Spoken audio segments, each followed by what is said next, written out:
Powiedz księdzu, najpierw jeszcze jak to powiedział. Temu od transmisji, ale panu Krzysiowi. Nie panu jakiemuś. Proszę wrócić główną. Dobra, rozpoczynamy. Idziemy. Siadaj tutaj. Wchodzę, pan mnie poprosił.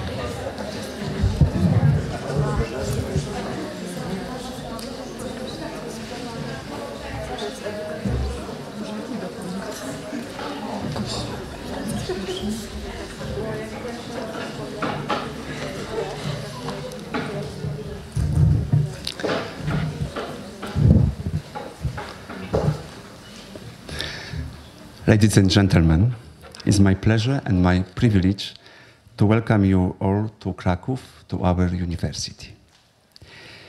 Remembering the difficult past time and the last year's remote conference, today we can say how it is good to meet you. There are so many warm emotions in this simple saying, to meet you. Now we appreciate the value of meeting other people. We are so happy about the presence of us, all of you, especially our guests from abroad. It's my joy to welcome our partners from the University of Debrecen, headed by the Dean, Professor Erzsébet Gort-Heraku. A warm welcome to all of you who have come here today and are connected online. Our patron, John Paul II, said, "A man is not destined to be alone. He does not live alone on earth, but is a relational type. He is called to live in a community. He creates thus communities, the first and the most fundamental of which is a family. And he creates himself, matures as a human being through the communities.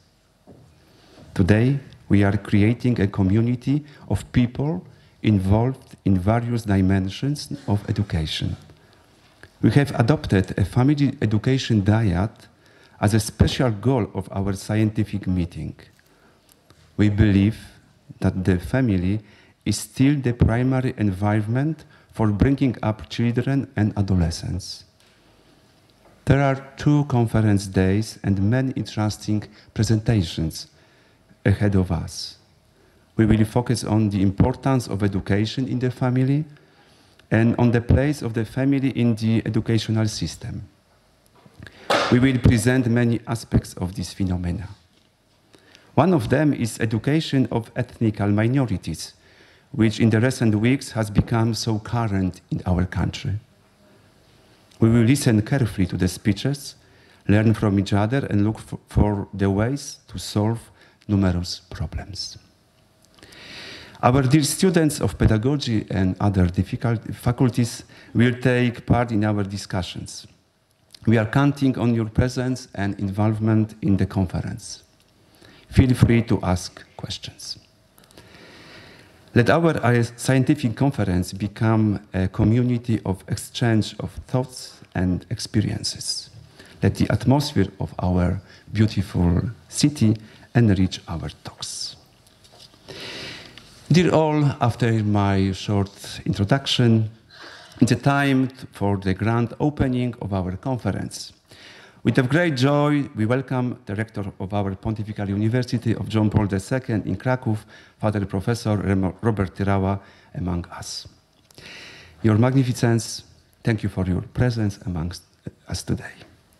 We are looking forward to your opening speech, and after the speech, Elizabeth Gortka-Raku, the Dean from Debrecen, will say a few words of greetings too. She will join us remotely. Dear Rector, dear Dean, the floor is all yours.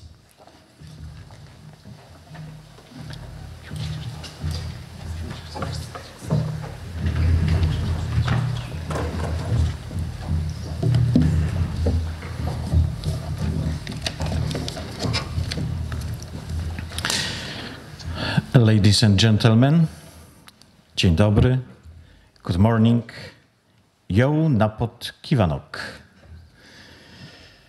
I'm extremely grateful that the International Conference Education in the Family in Education is held at our university and in collaboration with our Preparedness Faculty of Education for Children and Special Educational Needs. I would like to welcome the rector of the Pontifical University of John Paul II in Krakow. It is my pleasure to welcome our invited speakers and all the participants. It is our great pleasure to have you all here with us today.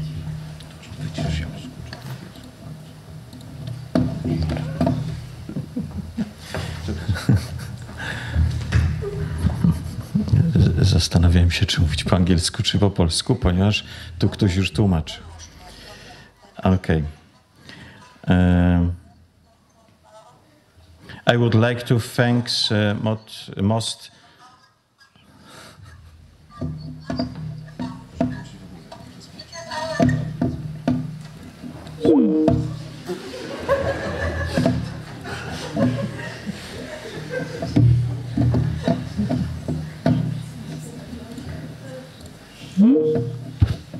So sorry for that, but you know, Zawsze są takie.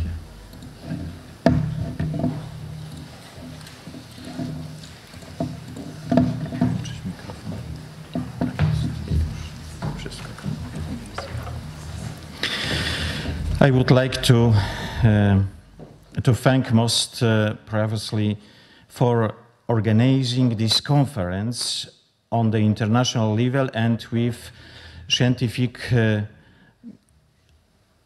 grandeur. I'm delighted that the international collaboration with has been developing between our universities flourishes also thanks to such events. Let me express my gratitude to Reverend Professor Grzegorz Godawa and his associated, particularly to Dr. Paulina Hornik, for their immense contribution. I wish to thank our Dean, Gortka Rako-Erzsebet for her readiness to assist with great results. Thank you to everyone for everything. I'm pleased to welcome all the speakers and well as the audience assembled in this hall and other participants joining us through electronic media. I'm very happy to see a great number of our pedagogy students. The main objective of this conference is to diagnose to issue of education in the family. I believe the successful attempt to combine theory and practice. The intended topics for discussion are education in the family, family in educational system, social aspects of education, education of ethnics, minorities. This wealth of subjects which you are going to raise inspires me to quote the words of the first dean of the Faculty of Social Studies, who wrote, "The concept of education in this broadest sense might comprise any influences extracted upon man, which co-created his individual personality. In a narrower sense, education refers to any forms of intended impact on a learner which are undertaken for a specific purpose and in a specific situation. In this respect, education opens itself to axiological perspective.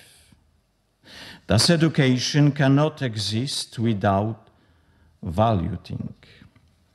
Education is an assistance given to man realizing his humanity, in giving man's life the ultimate sense understood as hunting with God through practicing brother love. Education is a gradual transformation for man, of man, to make him live the state of nature and introduce him to the psychophysical maturity in moral and religious ambience. May the above words become a particular form of provocation to the most fieldful debate during this conference, which I wish you to all you, and thank you for your attention.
Hello, hello, Professor Gortkaraku. Can you hear me? No, you can. Your microphone, please turn on. Sorry, Gregory.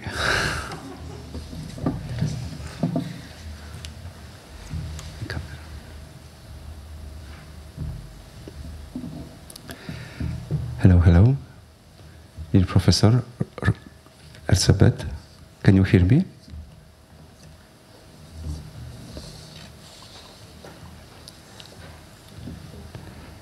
Yes. She's approaching. She's coming. Yes. Oh. Hello, good morning. Can you hear me? Can you hear me? But we can't hear you.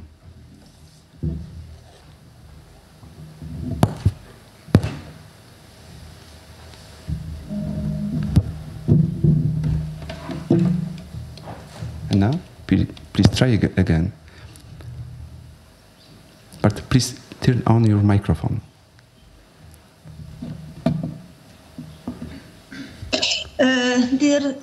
Okay, I am sorry.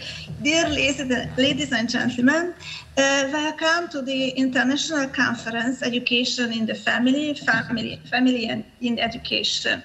I would like to welcome Tiara Robert, Rector of the Pontifical University of John Paul II in Krakow. It is my pleasure to welcome our invited speakers and all the participants. It is our great pleasure to have you all here with us today. The conference is being held for the second time by the Pontifical University of John Paul II in Krakow and the Faculty of Education for Children and Special Educational Needs of the University of Debrecen. Our current event is special in several ways. On the one hand, this is the first time that the event takes place in Krakow. Secondly, the conference is organized in a hybrid way. Some of our participants are on site in Krakow, while others, due to several different reasons, join us online. We are happy to have speakers from Romania, Finland, Croatia, as well as Poland and Hungary. Last but not least, I would like to say thank you to the partner organizer university, especially to Gregor Zgodava and Paulina Rezovska for their hard work, time and effort to organize this conference. Furthermore, I would like to say thank you to my colleagues, Veronika Bocsi and Magdolna Nemes, for the work they put into organizing what we see here today. We hope you will enjoy our conference and will be able to welcome you among our guests next time at the University of Debrecen, Hungary. Thank you for listening.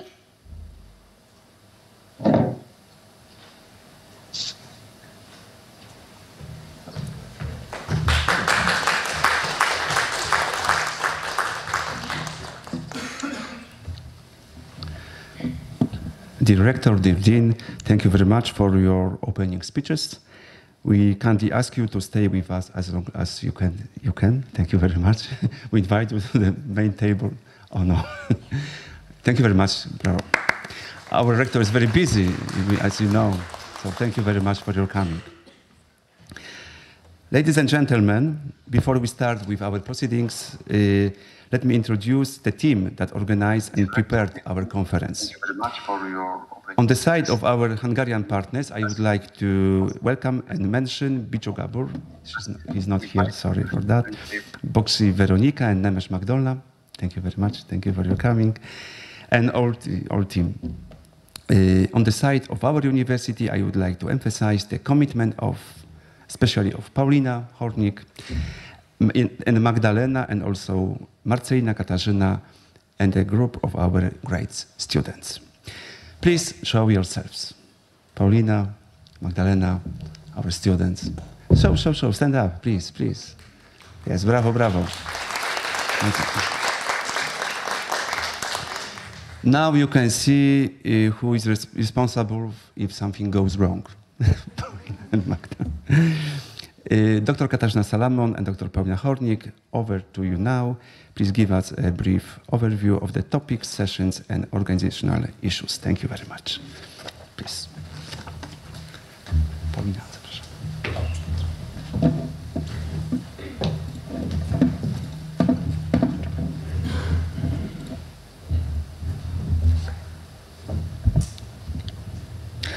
Ladies and gentlemen, let me give you some useful information.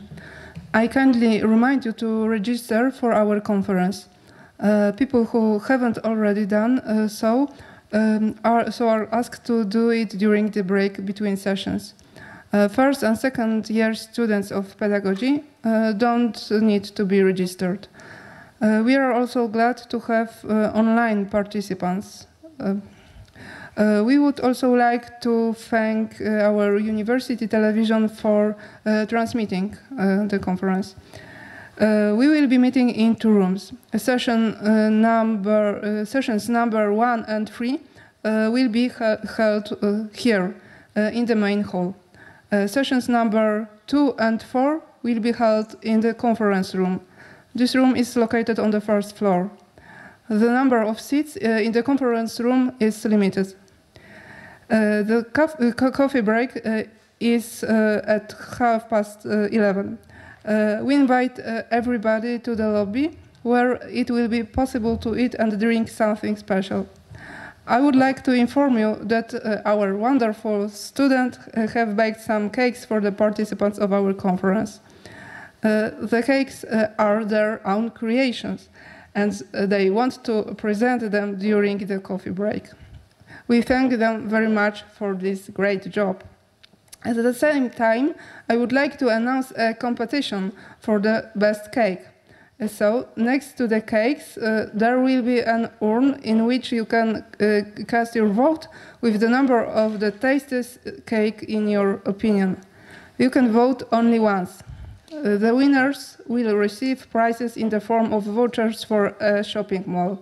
So we invite you to taste the cakes and vote for the best ones.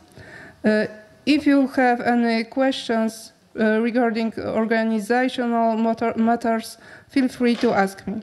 Our students will also be happy to help you if you have any questions.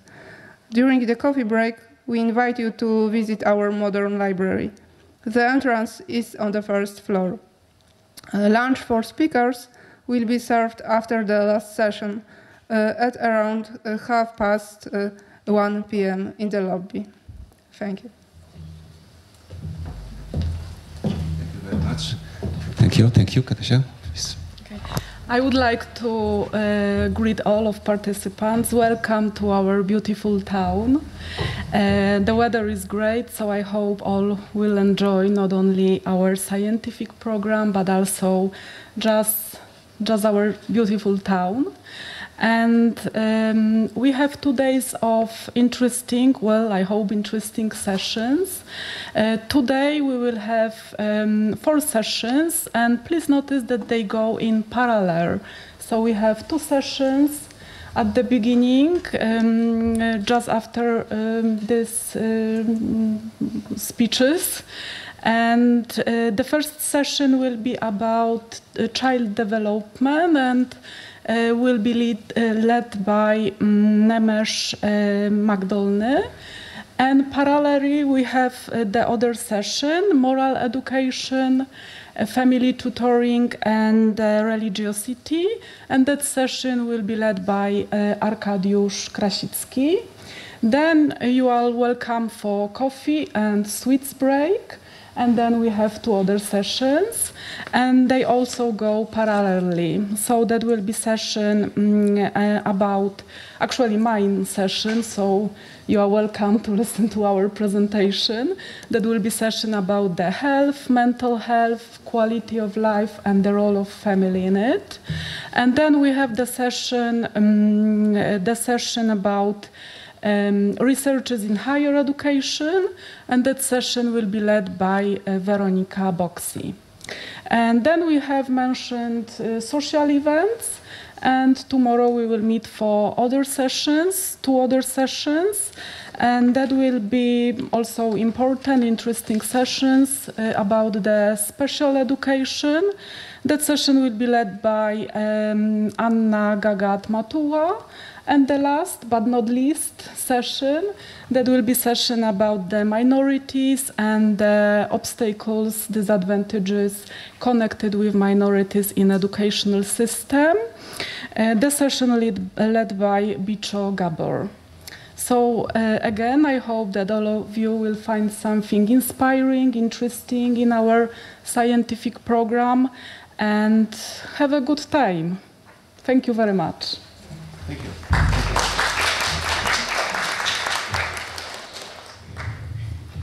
Now we have a choice. We can stay here and listen to the speeches or go for the coffee break now.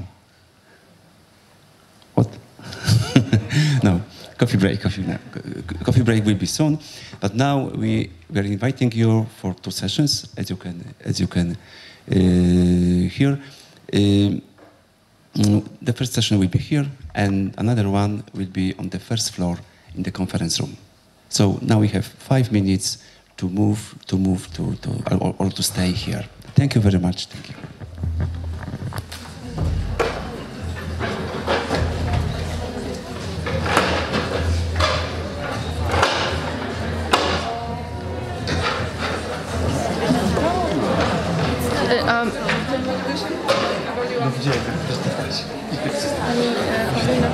Te osoby, one będą miały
of education. And we are going to have speakers from different countries. And first of all, I would like to ask Mohric Mariana and Nenadic Bilandiana from the University of Zadar to give their presentation about reducing barriers to family-school partnership. The speakers are going to have about 15 minutes to talk, and after that we are going to have a 10-minute discussion for all the papers.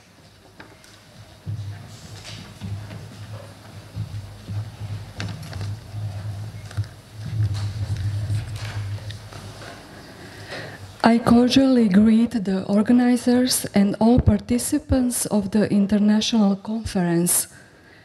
Professor Diana Nenadic-Bilan and I are happy to bring greetings from the University of Zadar, Croatia. The topic we want to share with you is about overcoming barriers in parent-school relationship.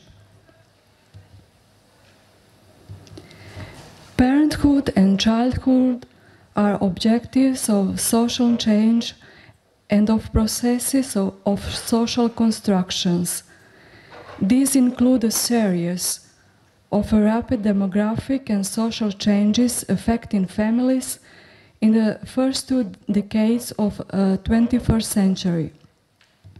These are democratization, individualism, pluralism of family forms, dynamization and adaptability. Changes cause exhaustion and make it difficult to accomplish parenting tasks. As Music, Meyer and Flute said, parenting is a mixed bag with joyful, meaningful and rewarding experiences interwoven with frustrating challenges and exhausting burdens of care. That is why the family needs support.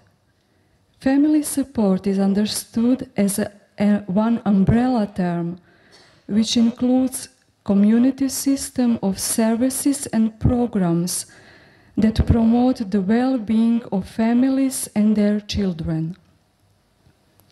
It can be formal or informal. A very significant form of parenting support can also be provided in the school system. The more parents are involved in the educational processes of their children, the more benefits are achieved for the children as well for the parents, teachers, and the entire school community.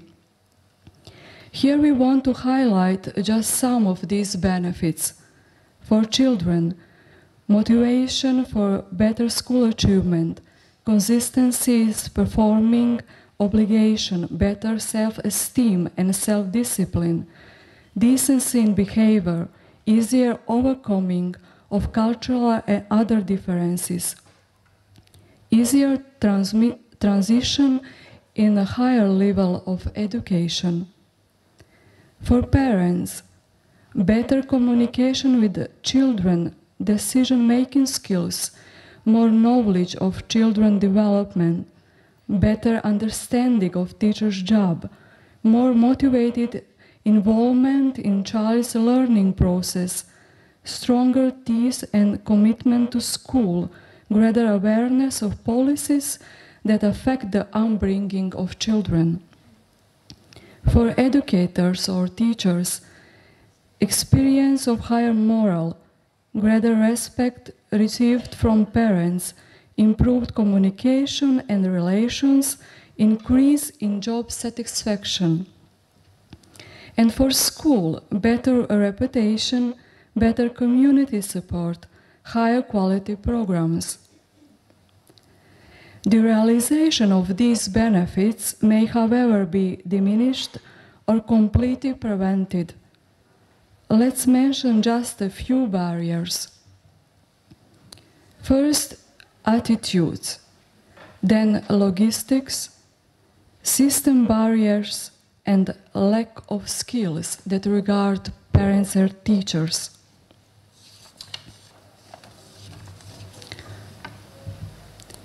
Barriers can cause some undesirable relation parent-school models that should be avoided. There are 5 of them. The first is protective, transmission, curriculum enrichment, expert, and consumer. In the protecting one, the goal of this model is to avoid conflict between teachers and parents.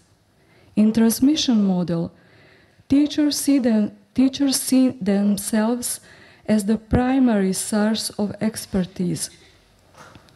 In curriculum enrichment, the goal of this model is to extend the school curriculum in incorporating parents' contributions. Expert model, where teachers consider themselves to be experts regarding all areas, and the consumer model, where teachers' functions are more of a consultant while parents decide what action is to be taken. So, in order to reduce barriers, it is necessary to update the relationship model that strengthens the partnership between family and the school.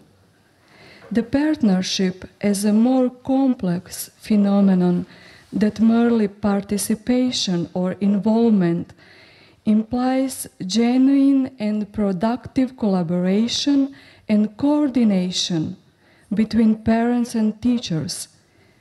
It is the most appropriate model, one in which teachers are considered to be experts on education and the parents are viewed as experts on their children. This model is based on some determinants of parent involvement. The first, parents' aspiration concerning their children's future occupation.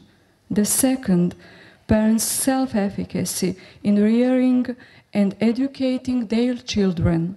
And the third, parents' participation of the school. The essential components of partnership model are mutual respect, long-term commitment to a wide range of activities, and sharing of planning and decision-making responsibilities. In order to develop such a relationship model, it is desirable to follow 6 principles. The first, the trust, then the honest relationships with parents. The relationship must be based on mutual respect, which means respect for the opinions of others and respect for the dignity of others. Parents should be convinced of the competence of persons who are professionally involved in the work with their children. An effective partnership requires two-way communication that will enable the exchange of knowledge and ideas between all parties involved. No less important is the imperative of protecting children, which is achieved through early identification of problems, their solution, the identification of appropriate strategies. A proposal for a comprehensive model of partnership builds on interaction of different spheres of influence: family, school, and community. According to Joyce Epstein, a comprehensive model includes 6 types of parent involvement. The first, parenting skills, are promoted and supported. The second, communication between home and school, is a regular, two-way, and meaningful. The third, volunteering. Parents are welcome in the school and their support and assistance are sought. The fourth, learning at home, where parents are helped understand an educational process and their role in supporting students' achievement. The 5. School decision-making and advocacy. Parents are full partners of the decisions and affect children and families. And the 6. Collaboration with the community, and their research are used to strengthen school, family, and students' learning. To overcome the barriers preventing parental involvement, schools need to provide a welcoming climate where the school staff is respectful and responsive to parents. It is critical that administrators and teachers encourage respectful two-way communication between the school and the home. Some school systems have employed parent involvement coordinators to lead and coordinate parental involvement activities and programs within the system in an effort to overcome obstacles between the home and school. And for the conclusion, Pope Francis points out, never before has there been such need to unite our efforts in a broad educational alliance. The partnership model is presented as a path to the goal because an adequate approach to family-school partnership includes also partnership with a number of institutions in the community. This approach pleads for a culture of partnership throughout community. Thank you for attention.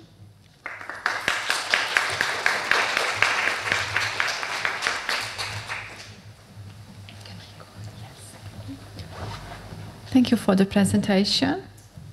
And our next presenters are Németh Nóra and Petr Ildikó from the University of Debrecen. The title of the presentation is Opportunities for the Development of Mathematical Thinking in Early Childhood Education.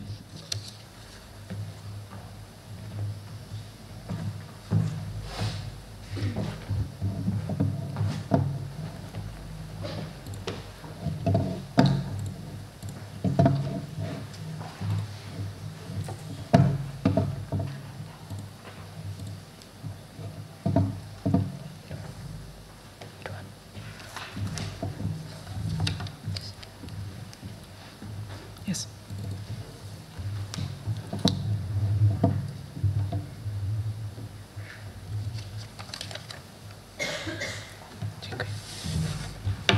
Thank you. Ladies and gentlemen, in my presentation I would like to present our work with Ildikó Petr about opportunities for the development of mathematical thinking in early childhood education. One of the oldest sciences in the history is mathematics, including the ability to count and measure. Over the centuries, of course, it has changed a lot, but it has always been part of and closely connected with other sciences. Of course, it has changed over time and will continue to change when, what, and how to teach.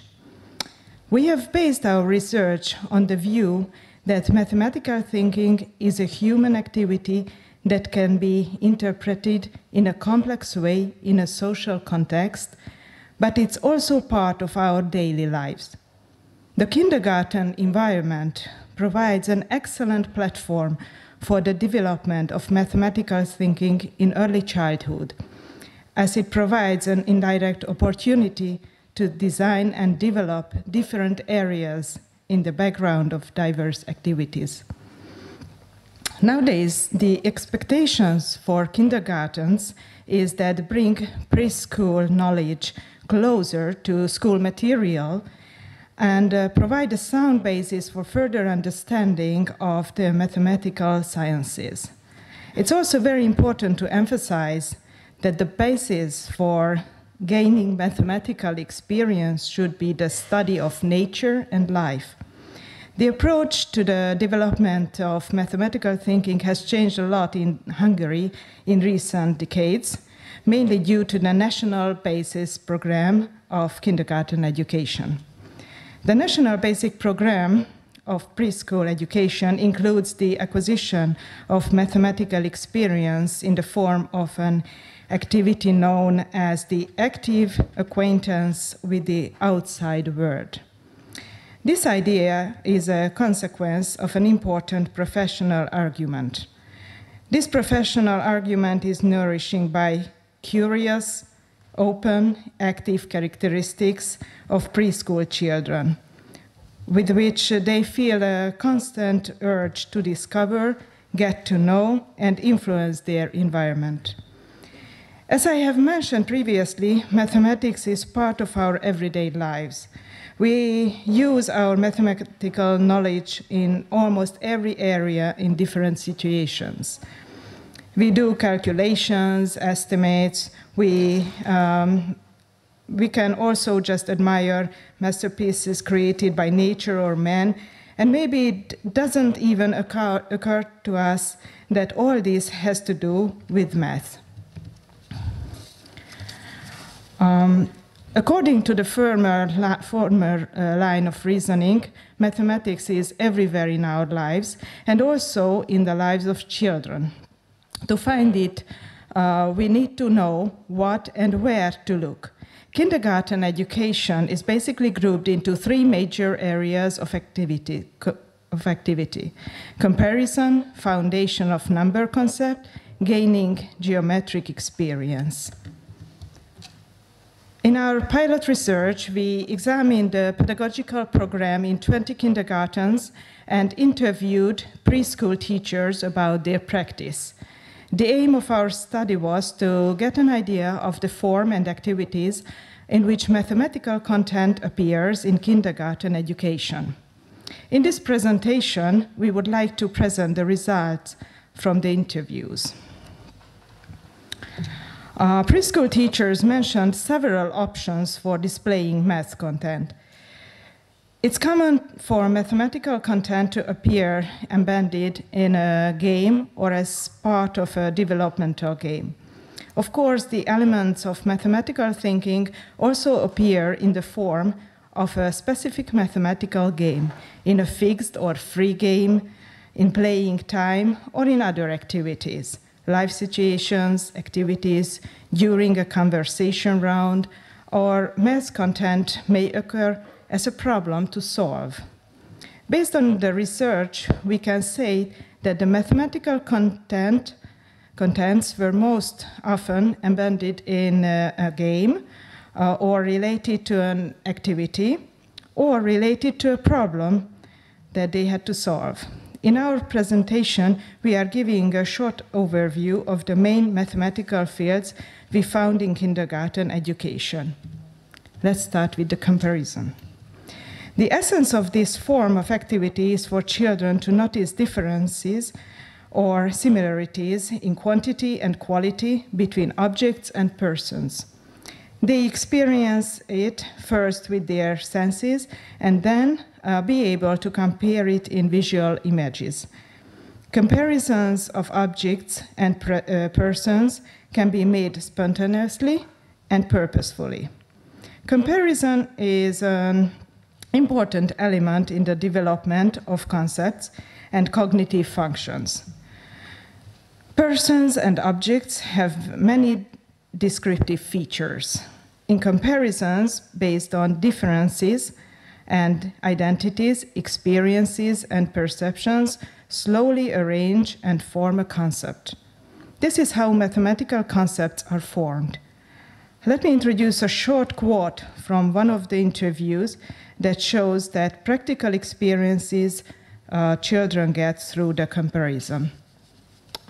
During the experience of his or her environment, the child encounters a lot of round objects. He or she can see the round buttons, the round cakes, the sun in the picture. They experience what it is like when they sit in a circle around the game or form a circle. What happens when a larger circle needs to be formed? Does its shape or size change? During this experience, the concept of the circle develops. The concept of the cube develops in the same way. For example, kids first see different dice during a game, which can be regular or specific to that game. So that was a quotation from one of the preschool teachers. The diversity of this activity is given by the fact that a lot of things can be grouped according to a lot of qualities. When children in the kindergarten make comparisons, they are looking at the same or opposite properties of two elements. In the language of mathematics, this is called a relation. Relations are the cornerstones of many important mathematical concepts. One such important basic concept is the number concept. The concept of numbers is a very abstract concept, and its design is not yet a finished operation in kindergarten. It continues in the elementary school, of course. Our research shows that the foundation of the number concept is basically done by two types of comparisons. One by comparing the number of items in the sets, and the other by comparing the quantities. The basis for comparing the number of elements in two sets without counting is pairing. This happens when we can no longer make an accurate estimate. When a problem situation arises that we can decide with sufficient certainty which set contains more elements, we start pairing. The comparison of quantities also plays an important role in the development of the number concept. Quantity can be compared in two ways, directly and indirectly. We speak of an indirect measurement if we can't put two quantities to be measured next to each other. To choose a unit of measurement in kindergarten, preschool teachers most often choose the kids' feet, arms, and hands. They can also use scales, glasses, rods, and chopsticks as well. Preschool teachers emphasized when shaping the concept of numbers, they should keep in mind that metrics also play an important role in shaping the concept of numbers. It's important that they are still relative numbers, as they depend on the choice of unit of measure. The serial numbers are also introduced to the children. The development of the concept of a serial number requires order lines and spatial orientation. After defining the first element in a given line, the location of an element can be characterized by a serial number in a given direction. The set order can always be rearranged. In this case, the sequence number of a specific element will also change, so by swapping the elements, we can also change their sequence number. The children can understand that any element in a 5-element set can be the first or fifth. And the last one is geometric experience. Geometry, like the concept of numbers, is one of the oldest parts of mathematics. Geometric concepts basically evolved from the shapes found in our environment. Children initially identify objects not by their shape, but by objects similar to them, such as round like a ball. Sometimes they also use the terms square and round and so on. It is the preschool teacher's job to use geometric shapes like buttons, discs, boxes, to shape the correct use of the term. When using geometric shapes, the preschool teacher must also use the appropriate mathematical concepts, such as cube, circle, triangle, and so these concepts will be the part of the children's vocabulary. In summary, kindergarten education in kindergarten is basically implemented in play. The acquisition of mathematical concepts and thinking is realized in activities through the knowledge of nature and the environment. In the next phase of our research, we examine the development of mathematical thinking among children and with disabilities. In close cooperation with the faculty of our university, we also have the opportunity to compare healthy and disabled children. In our joint research with my colleague Ildikó Pető, we will focus on comparison in the future. Thank you for your attention.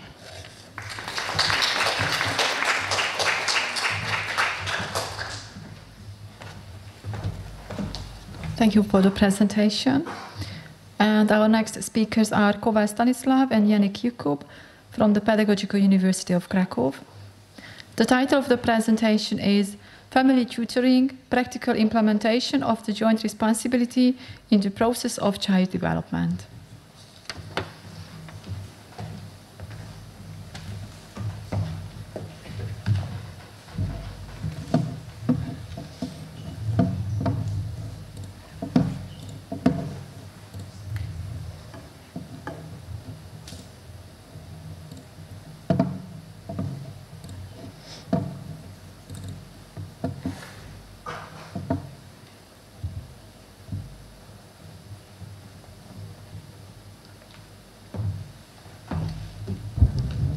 Good morning, ladies and gentlemen.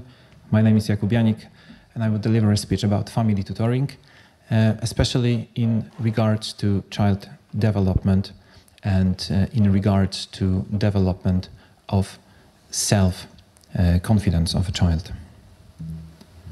Okay, the presentation is divided into two sections. The first one is about the theory of the whole thing, and the other thing is about the practice, and I will focus mainly on the practice, how to implement family tutoring in the school. So, what is family tutoring? The situation at the moment is that school should be a place of a broad development, but sometimes it's not. In many ways, school is seen only as an educational vehicle which delivers knowledge and not upbringing. And those two things should be mixed together, should be joined together, so upbringing and education. Structural changes don't address real problems, so mainly reforms which are implemented into schools are systematical reforms or reforms of the system which doesn't address the real problems, which doesn't address the upbringing section. Pupil is the person, so there is a very, very strong role of upbringing. So we are trying to develop a person, not only from the educational point of view, which is marks, but also from the point of view where we develop habits and values. So now there is too much focus on tests and marks instead of habits and values. Those two things are connected with each other, and if we develop habits and values, we will get results as well. The response for those problems is personalized education. In personalized education, we must express joint responsibility. So, responsibility of parents and teachers. There is also a third actor of that process, which is a pupil. So we have got three actors of that process: parents, teachers, and pupils, which I will say something more in a minute. And the whole process of this joint responsibility in education is very important as a road to self-responsibility. So in other way, child or a pupil should start from dependency on teachers and parents in the educational process, and step by step rise into self-responsibility. The broad meaning of education, which I'm trying to show here, is knowledge plus upbringing. So school should not only focus on knowledge, of course it should focus on knowledge, but not only, it should focus on knowledge and upbringing. To reach that, we will need trust and relations. In other way, teachers and tutors and parents should treat pupils seriously. It doesn't mean that school has to be dull and boring, but it means that we have to see people, we have to see persons in our pupils. And coming straight to family tutoring, there are several aspects of it. First of all, it's a human aspect. As I said, we have to see a person with needs, with character, with features of character, with problems, with strong points and weak points, with all the complexity of a human being. Family tutoring is a meeting of a real people, family and pupil, and the tutor, of course. They are all people with their own characters. It matters who the tutor is. In other ways, I will show in a minute a molding process, so-called molding process, where the tutor is a role model for a student, for a pupil. So it matters who the tutor is, how is she or he behaving. Teaching and showing responsibility should be one of the parts of the process of family tutoring. It's not only teaching in this basic meaning of the word, in which you are, or we are teaching the knowledge, it's also being a role model and showing responsibility in a way that we will try to teach a student, a pupil, to be self-responsible, to get to self-responsibility. And it's reached, of course, by cooperation between tutor, parents, and pupil. And the main goal of a tutor is to be a companion during a road towards specific goal, which I will show in a minute. And of course, practice. Practice is always based on relation. There are parents, there are pupils, and there are teachers and tutors. And tutor works with parents and pupils. Without relation, without understanding, there is no way tutor will reach any goals. There is no way family will reach any goals. There is no way pupil will reach any goals in the process of family tutoring. There has to be relation between all three parts of this process. How it looks like? Basically, at least 3 times during a school year, tutor meets with parents. And every 2 weeks, tutor meets his or her pupils. During the first meeting, it's very important to implement SWOT analysis on every level. So before the first meeting, tutor will ask parents to prepare short SWOT analysis of their child. Of course, this analysis shouldn't be based on marks. It's not asking whether your child is good from maths or Polish or any other subject.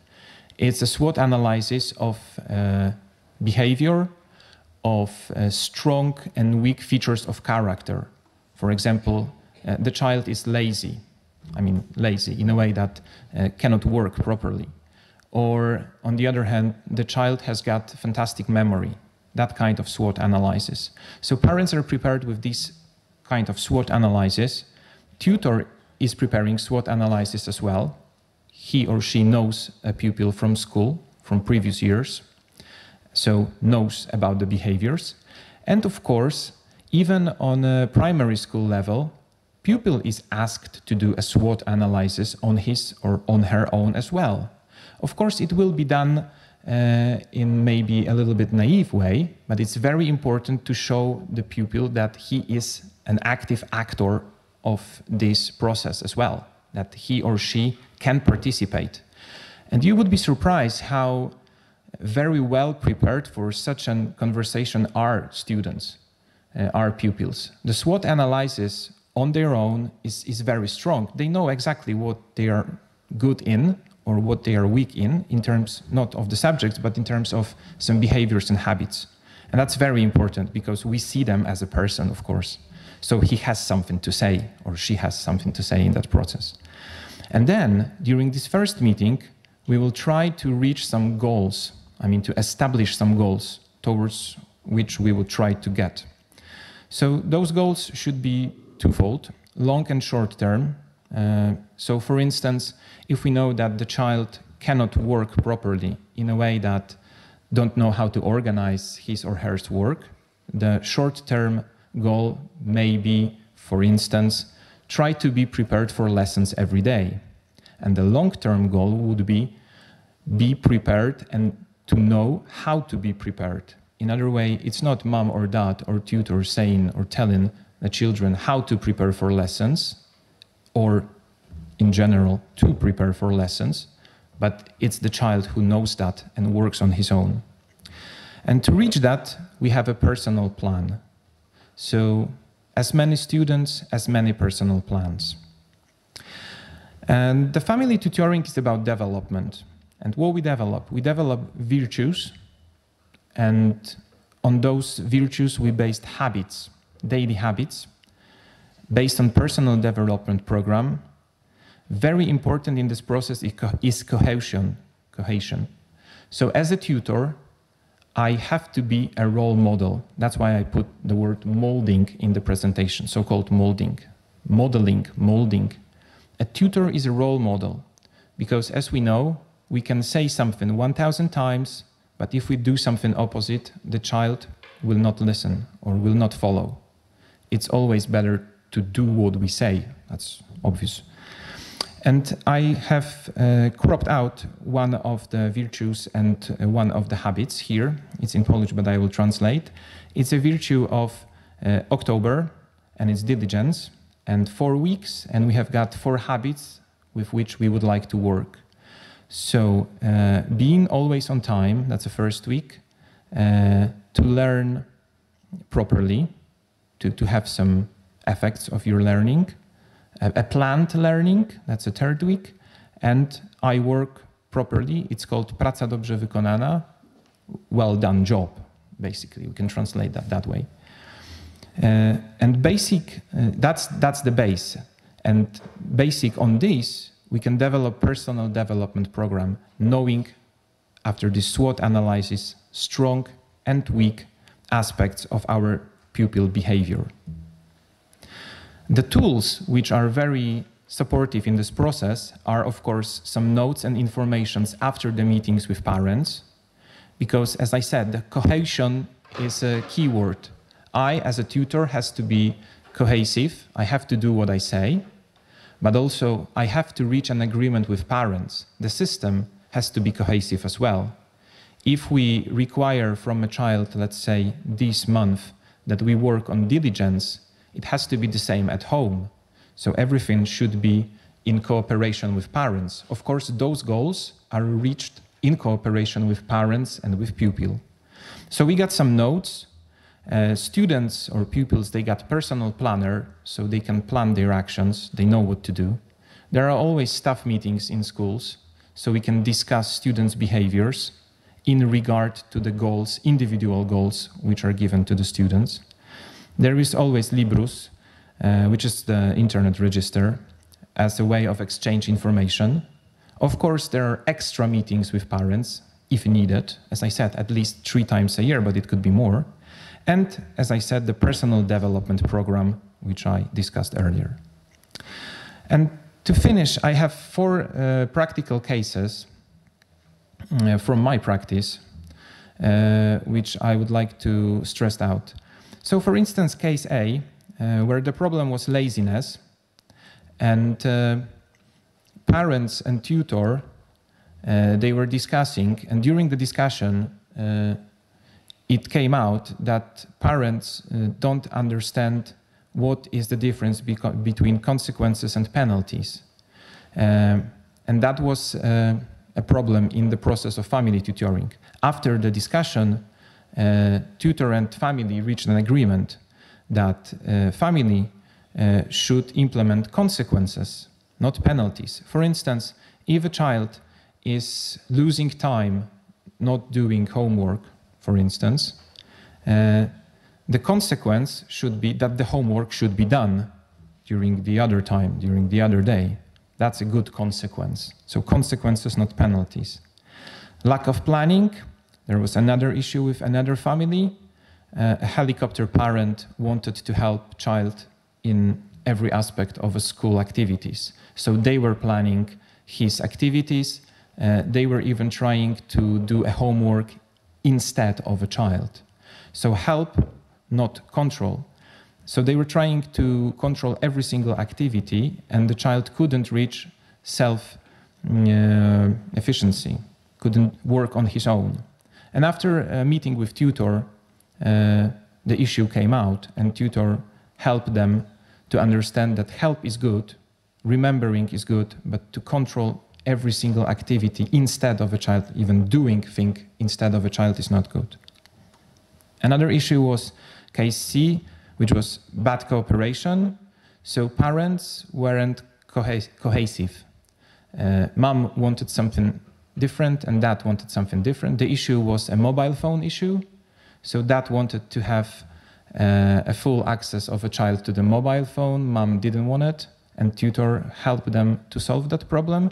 But first they have to be cohesive in between them, so in the family. And the fourth thing was lack of affects, in a way that parents weren't cohesive. Sometimes teachers weren't cohesive. They wanted a child to be on time. That was the issue, that was the goal. But the adults weren't on time. So the example was bad. And the solution was after the tutor meeting, that the tutor told them that it's very important to be a role model for a child, and tutor was also a role model in this thing. To conclude, family tutoring, understood as a full cooperation between the family, tutor, and the child, affects in various ways for pupil and family. It creates cohesive environment. It enables personal growth of a pupil, not only educational, but also in area of virtues and habits. And that will help to reach also educational growth. So better results, better marks will come as a result of reaching those virtues and habits. And as a final thing, a child will reach self-responsibility, will be able to plan his actions, his or her actions, will be able to understand why he's doing things, and what is the goal of his work. Thank you for your attention.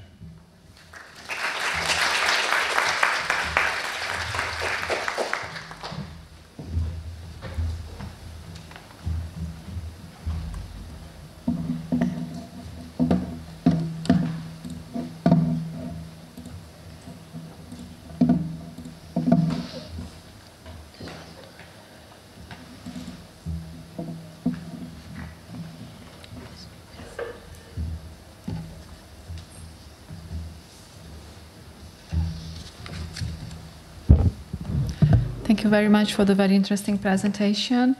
And now it is my turn to give my presentation, of which the title is Parents' Attitudes Towards Early English in Preschool Age in a Northeast Hungarian City. From 1949 until 1989, Russian was an obligatory language in Hungary, and it meant that every school child had to learn Russian in school, and they had very little chance to study Western languages. Also, people had very little chance to travel abroad and to use their language competence. So we can say that it was almost pointless to learn languages. In 1989, Péter Megyes carried out a research, and the results show that only 1.2% of the Hungarian population claimed that he can speak Russian. The situation changed in the 1980s when the first language schools were opened, and firstly adults enrolled language schools and they wanted to learn English and German, and there was very little interest in learning Russian. After that, secondary school students and primary school students started learning Western languages in language schools, and finally preschoolers and the parents of preschoolers became interested in learning languages even at an very early age. After the change of the political regime in Hungary, there was another research carried out in 2004, and the respondents were aged between 15 and 44. And as we can see, most of the respondents claim that they have very little language competence. The researchers believe that there might be several reasons in the background. Firstly, the historical past I was talking about. Secondly, Hungarian is a Finno-Ugric language which is not spoken in the neighboring countries, which means that for Hungarians it's more difficult to learn other languages. And the methods used in Hungarian schools was the traditional one, so the focus was on translation and reading. Finally, Hungary didn't have a language strategy in education for teaching languages in public schools. Another issue we have to mention is that early language teaching was neglected for a long period of time. And the situation started to change in the 1980s. At that time, the schools had to create their own local programs, and an interest rose in language activities in kindergartens. Imre Nenádudvari is a researcher and a Russian teacher as well, carried out her own experiment, and she started teaching Russian in preschools and wrote about her 2-year experience. And she found that the most important in preschool age is to improve the listening skills of the children and to show them flashcards, pictures, and to provide interesting activities to engage the children's attention. And stimulation is very important at this age, so the pronunciation and the vocabulary of the teacher plays an important role. She also mentions that children were able to learn more than 300 words and expressions and short sentences in those 2 years while she was working with them. The issue of learning English at an early age appeared in Preschool Education, which is a journal of early childhood education and care. And the writer mentions that several kindergartens seem to be seriously interested in language teaching. Some preschools even urge launching language programs without any reason at all. As we can see, it's a very debatable issue, and since the 1980s, there have been an ongoing debate about the pros and cons of an early start. And I'm not going to go into the detail of that. In the 1990s, we could see changes in preschool life, and the preschools, nursery schools, kindergartens, whatever we call them, had the chance to offer sports, handicraft, and other activities to children with the permission of the local maintainer. These activities were organized, English activities or German activities, firstly, were organized on a weekly basis, and from the very beginning, the learning process was embedded in play. Interestingly, the first language activities were German, and after that, there was no interest for that, and the kindergartens offered English activities to children. In the 1990s, the state preschools also created their own image, and the importance of English has grown. And the parents in cities wanted to provide a better future for their children, and they were also willing to pay for early English provision.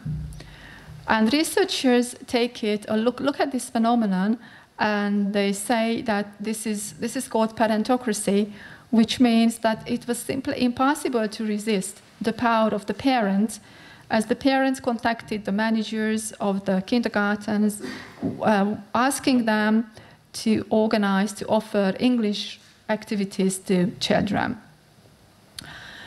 Since those years, the number of kindergartens offering playful foreign activities has risen gradually. But the problem was that it was very hard to hire teachers who were able to teach English to young learners, as it's very different from teaching English to secondary or primary school students. In 1999, the British Council organized the first teacher training program for Hungarian higher education lecturers and primary school teachers who were interested in that area, and they did their MA at Leeds University, and they were the very first qualified teachers in teaching English to young learners. Unfortunately, we don't have exact data about the number of kindergartens where English activities are available, and we have very little knowledge about the content of these activities, the quality, the output, and the pedagogical work. So we have some information about towns and cities or kindergartens, but it's very difficult to have a broad picture of this phenomenon. Another question is the continuity. If children take part in English activities in preschool, they can't continue their studies in preschool as English or German classes start in grade 4 in general. We also have to mention the L2 input outside the kindergarten. Nowadays, in families, computers, laptops, smartphones are available, and children have access to cartoons, computer games in English or in German, and more families spend their holidays abroad, where the children are also exposed to the language. Also, increasingly younger children are engaged in online gaming activities which also influence their language competence. If we look at this phenomenon at a European level, we can say that learning languages is a priority in the European Union as well. And we also have to mention the N+2 rule, which means that according to the EU, every European citizen is supposed to speak at least 2 languages apart from his or her first language. It's not easy to achieve that goal, and I myself don't speak 2 languages at least B2 level apart from my first language, which is Hungarian. So it's quite difficult to reach that, and the EU started the Piccolingo program, which promotes early language learning. As I have mentioned, there is a huge demand from parents to provide English activities to their children, and as an unintended outcome, we can see that several language schools arrived in Hungary offering language lessons to children. Some of you may know Hellenron Early English because it's available in Poland as well and in many countries all over the world. And if you go to Hellenron, you can start learning English as early as 3 months old. And the children can reach a very high level language competence by the age they are 14 or 18. Also, parents are willing to hire a private teacher to their children or find English-speaking babysitter or enroll their children to bilingual kindergarten, primary and secondary school. So they are doing their best to provide English, as they believe that if the child speaks English, it provides him better social mobility and is a useful tool for an unseeable future. So let's talk about our research. We did a case study in an eastern Hungarian city, and we wanted to explore the parents' attitudes in an institution. So how do they feel about, what do they think about early English in the kindergarten? In this particular kindergarten, very young children are not allowed to take part in extra activities. They can take part in maximum 2 extra activities from the age of 4 to 5. This kindergarten offers several activities, and the most popular ones are swimming and English, but in other kindergartens you can also find yoga and handicraft or horse riding, whatever. In our research, we tried to involve 80%, 40 parents whose child takes part in English activity and 40 whose child does not. And we got back 65 questionnaires. We analyzed the data in relation to our research questions, and we used ethical guidelines. The research was carried out in Debrecen, which is the second largest city of Hungary in the east. And we can say that most of the respondents are females, so the mothers filled in the questionnaires, and most of them graduated from secondary school or have either have a college or university degree.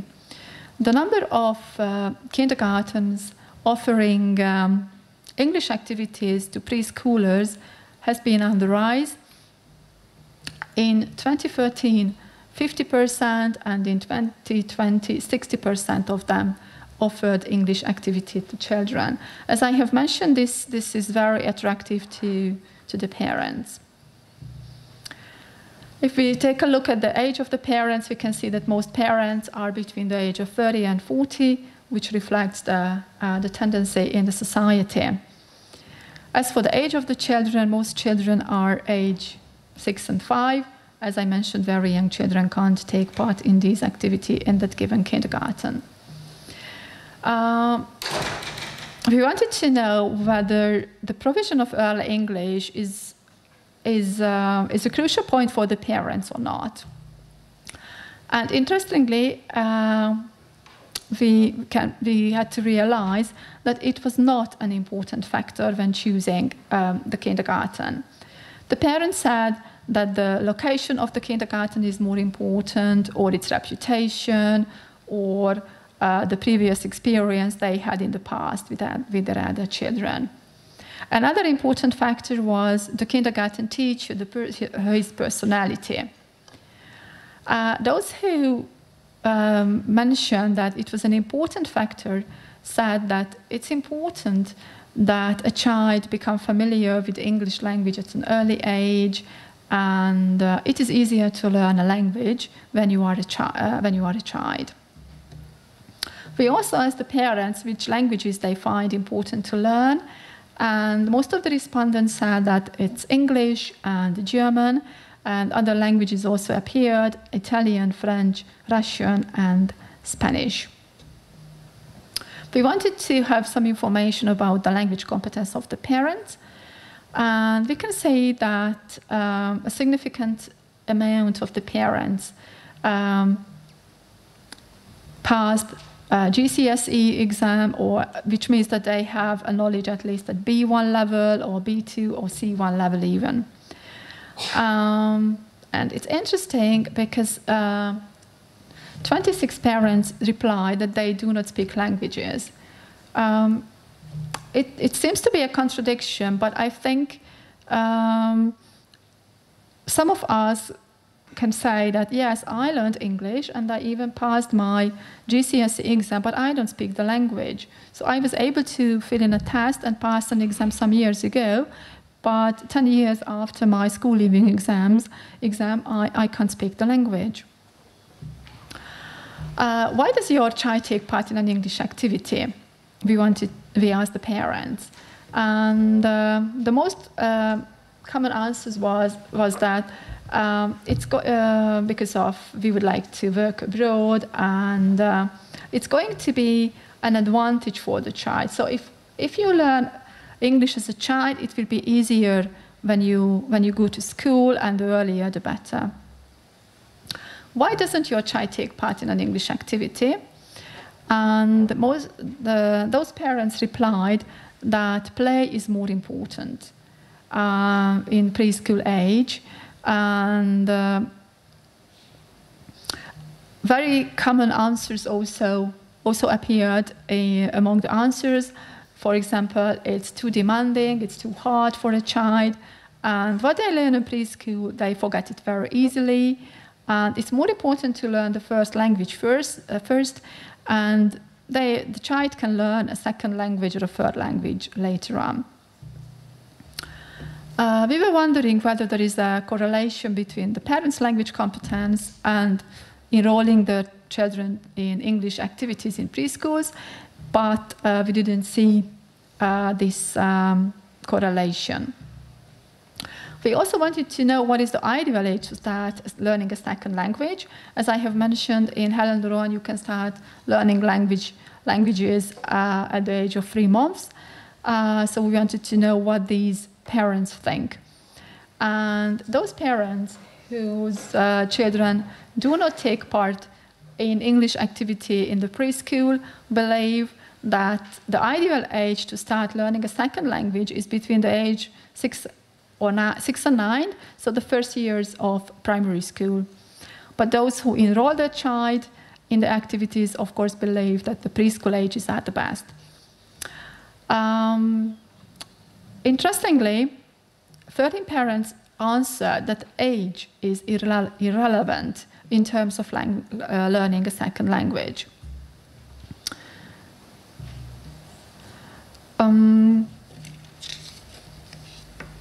We all know that the educator plays a central role in the teaching process. His personality is very important. And as for the English activities, they are the managers, the organizers of these sessions, and they select the material.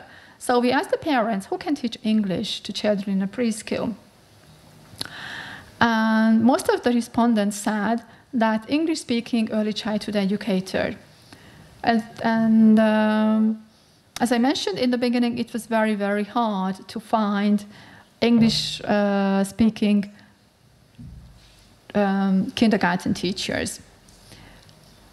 Parents also mentioned that teachers speaking English can also work with young learners.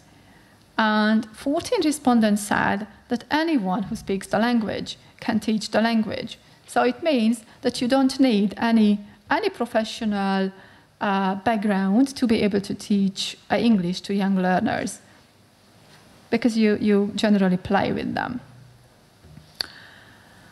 What do you find important in terms of English activities? So what is the goal of enrolling your child in English activities in preschool? And most of the respondents said that playfulness is very, very important. It's also important that the children can create a positive attitude to learning a language and focus on speaking skills and on listening skill. So the parents agreed that playfulness and creating a positive attitude to the language is important. As I have mentioned before, in many families, tablets, smartphones can be found, and we wanted to know whether the parents find using ICT tools in English activities important or not. And interestingly, most parents said, no, it's not important to use these tools in English activities because these were not made for that age group. And children use tablets and smartphones anyway, so why to use these tools during the English activities even? And those respondents who said that yes, it's necessary to use these tools in English activities explained that it's an everyday tool, so the children use it, and it's also a help to the kindergarten teacher because the activity can be more interesting, more engaging for the children. So to sum up what has been said before, we can see differences between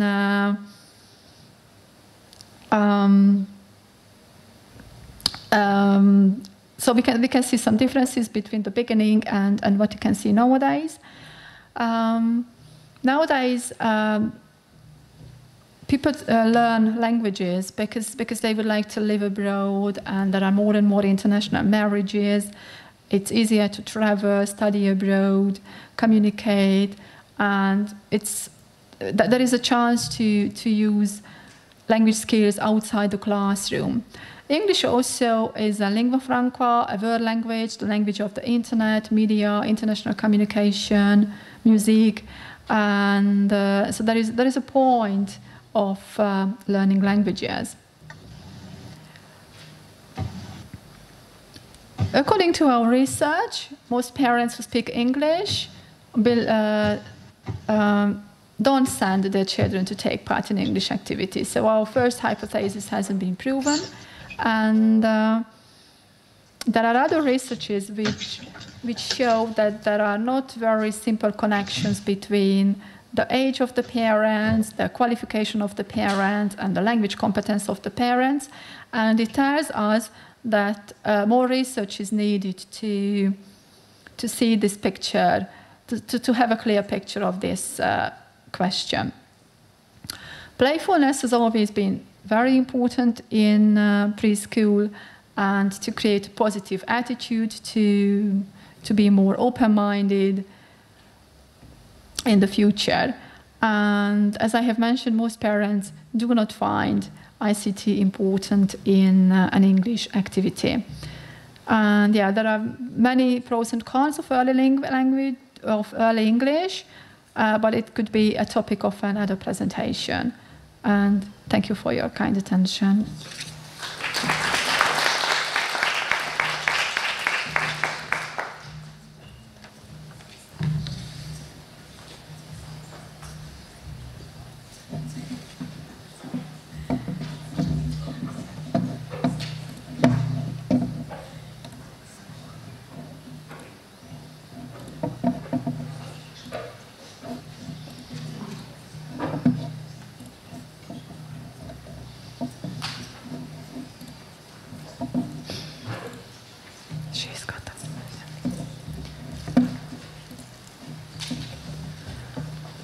And our last presenter in the session is Mező Katalin from the University of Debrecen.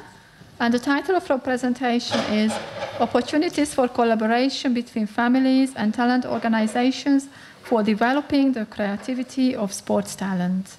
Kato, can you hear us? Yes, I have. Hello. Hello. Yes, we can hear you, so you can start your presentation. Yes, thank you. Do you see my presentation? Yes, we can. We can see the presentation and we can hear you. Thank you. Good morning, ladies and gentlemen. Thank you very much for coming along here today, and they will listen to my lecture. I am Kate Mező from University of Debrecen from Hungary. The title of my presentation is Opportunities for Collaboration Between Families and Talent Organization for Developing the Creativity of Sports Talent. The purpose of today's presentation is to discuss how families and talent organization can provide as much help as possible to support the creativity of children or young people who are gifted in sports. In my presentation, we'll cover three main topics.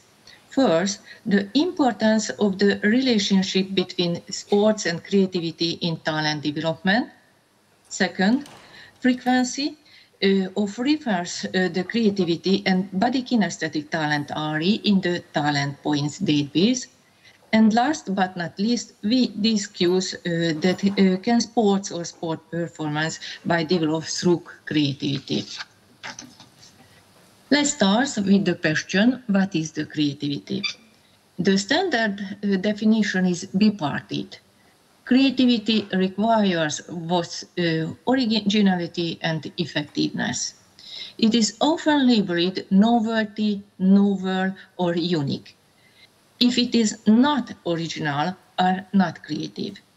Originality is vital for creativity, but is not sufficient.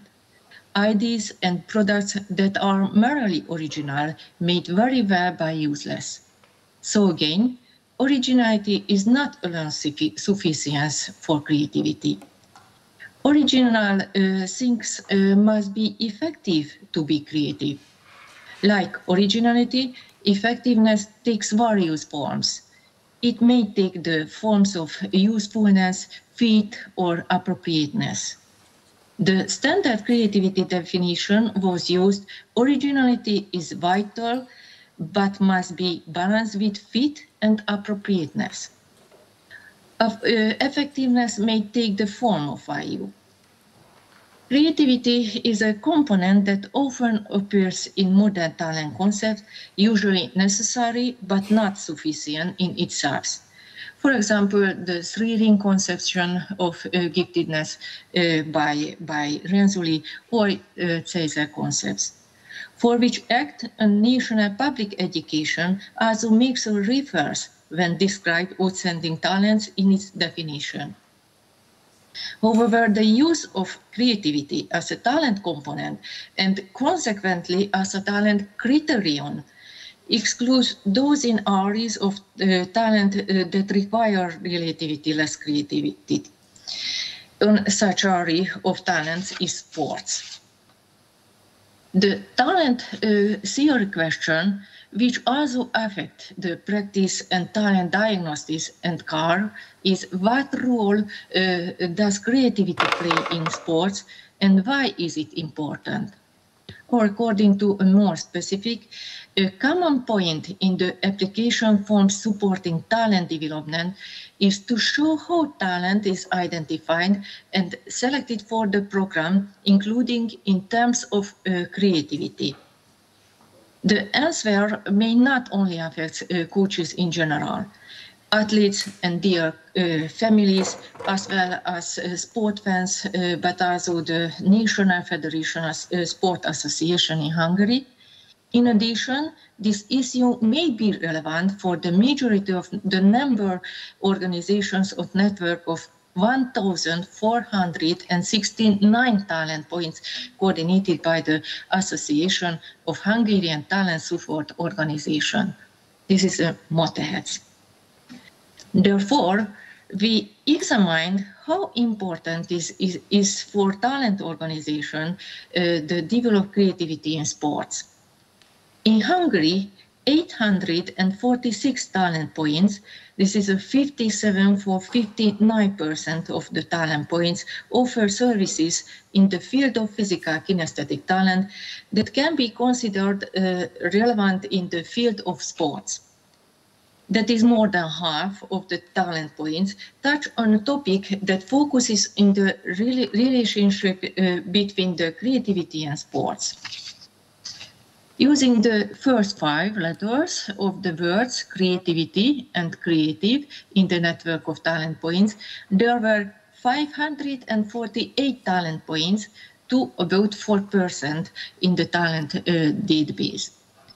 Of these, 351, 23.9% of all talent points, or about a quarter of all talent points, provide care in the field of physical kinesthetic talent, which can be marked in the case of sports.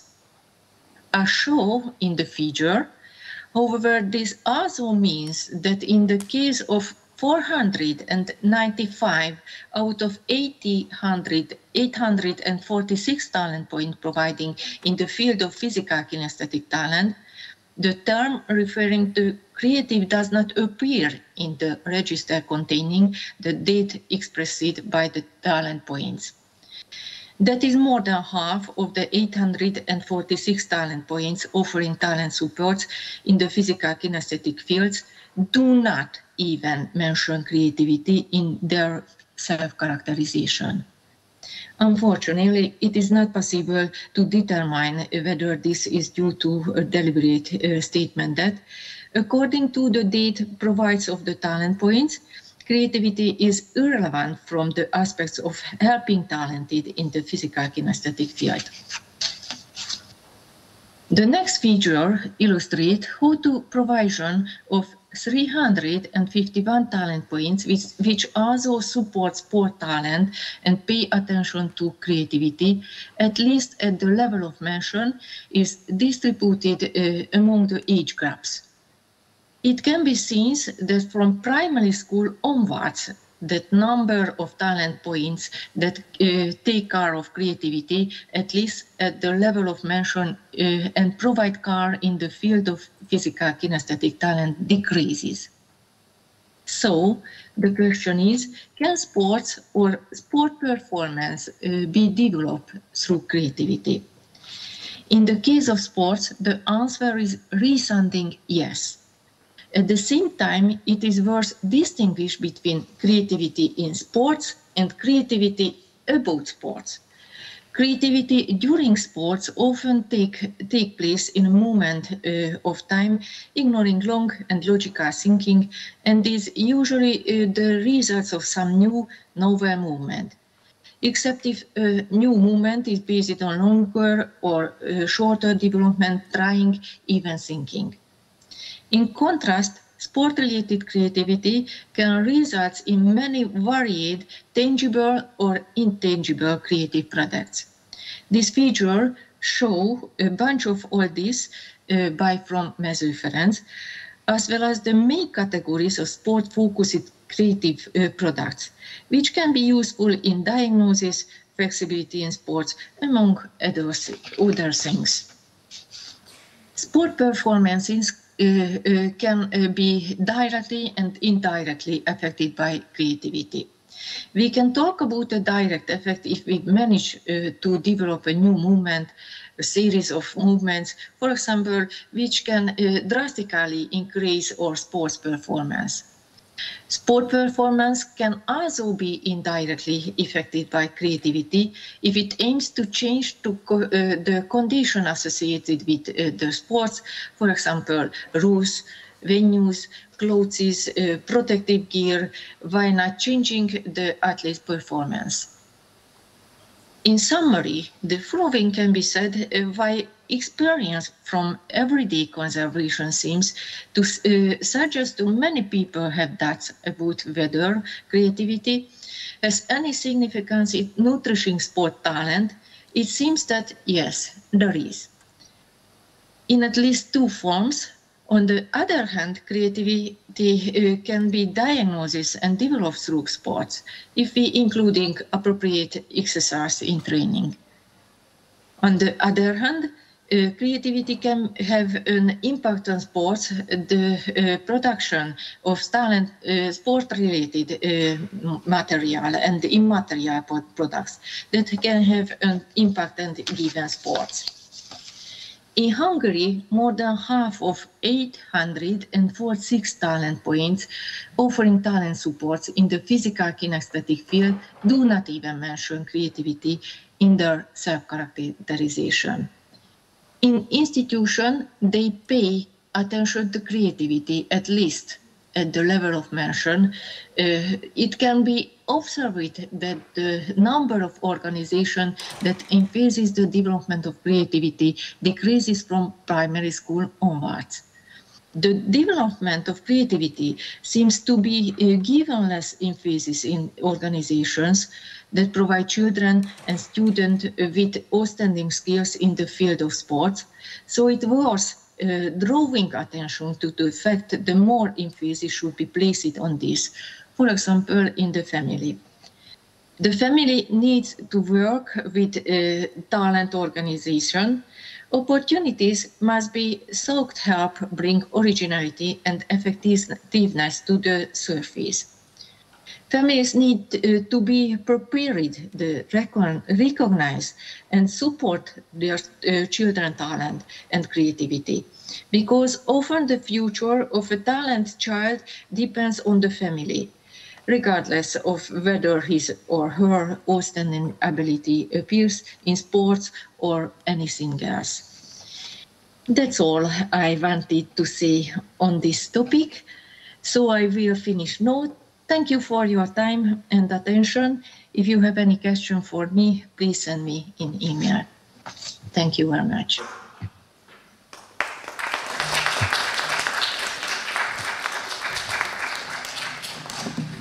Thank you very much for the presentation.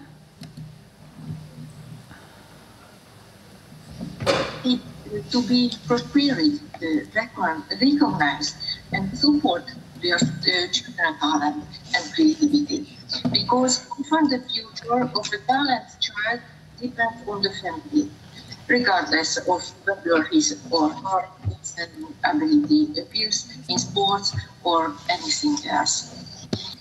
That's all I wanted to say on this topic. So I will finish now. Thank you for your time and attention. If you have any question for me, please send me an email. Thank you very much.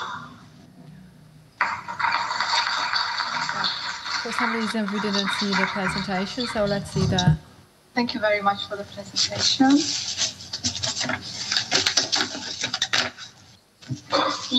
To be preparing the background recognized and support their children talent and creativity. Because I find the future of the talent child depends on the family, regardless of whether he is born or not. Question to the presenters.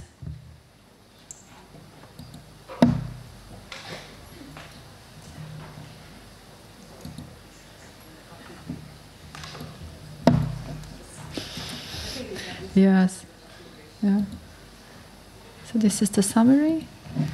So I think it's been a great session, and I suggest to carry on the conversations in the lobby during the coffee break. So thank you for attending the session, and hope to see you in other sessions. Thank you. Jeszcze taka prośba jest do studentów naszych, żeby dali pierwszeństwo prelegentom, żeby mogli się napić kawy i coś zjeść. Okay?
Żywo.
Okay, great.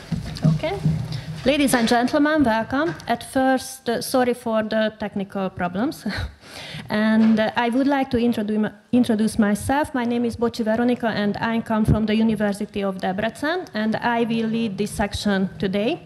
The title of the section is Research in Higher Education, and perhaps we have 4 or 5 lectures, but this is not clear at this moment because we have got technical problems.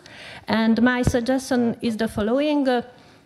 I think every presenter will have 15 minutes, and after the end of the last lecture, perhaps we will have time for remarks, questions, and we will have 1 hour and 30 minutes. So I think we can start the section, and I will be the first presenter. Perhaps you can see the title of the lecture on the slide. The wider spectrum of student socialization, the analysis of institutional effects in higher education. So this will be an empirical research, and I will focus on the whole process of student socialization inside the universities, and I will use 2 different methods. At first, I analyzed the perceived effects of students with the help of quantitative approach, and I made 31 interviews with academic lecturers.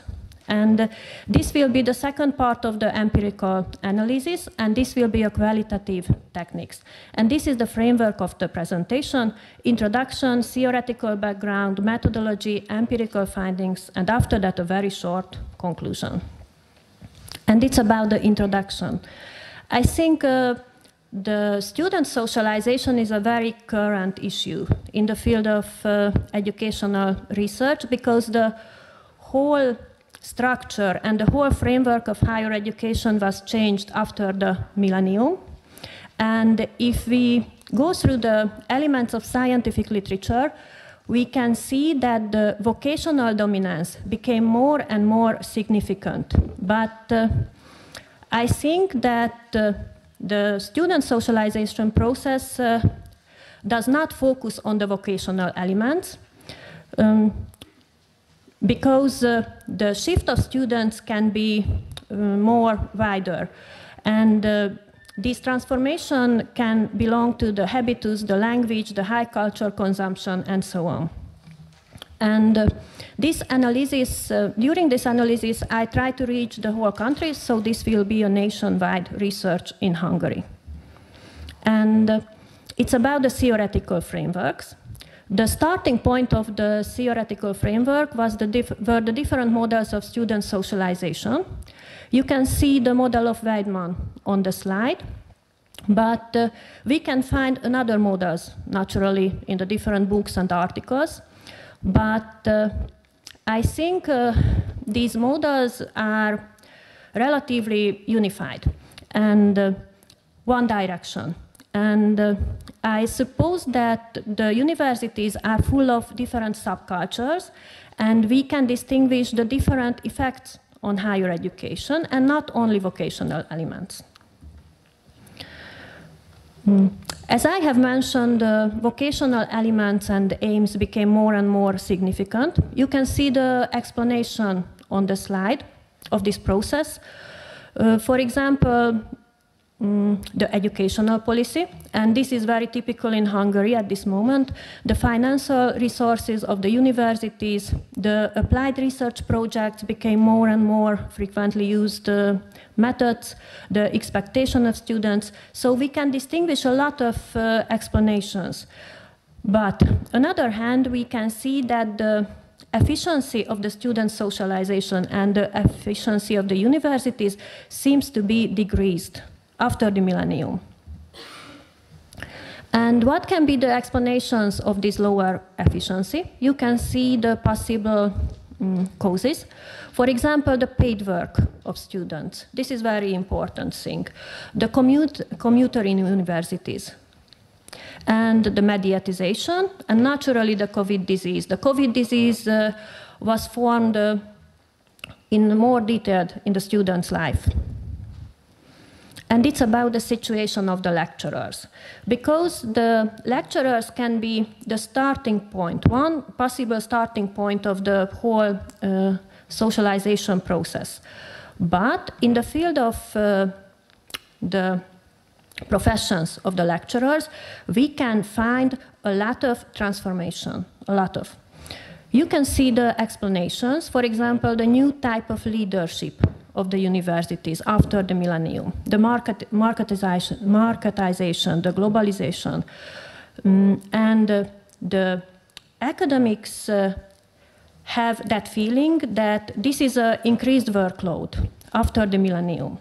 So this is a totally new situation, and Anders said that this is a specific process because this is the because during this process, the profession of academics became a mass occupation, and this profession lost their earlier prestige.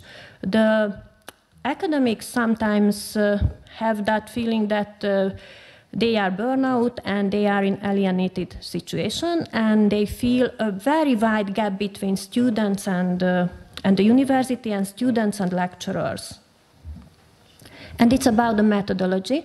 As I have mentioned, I use two different techniques. At first, quantitative techniques and qualitative techniques at the same time.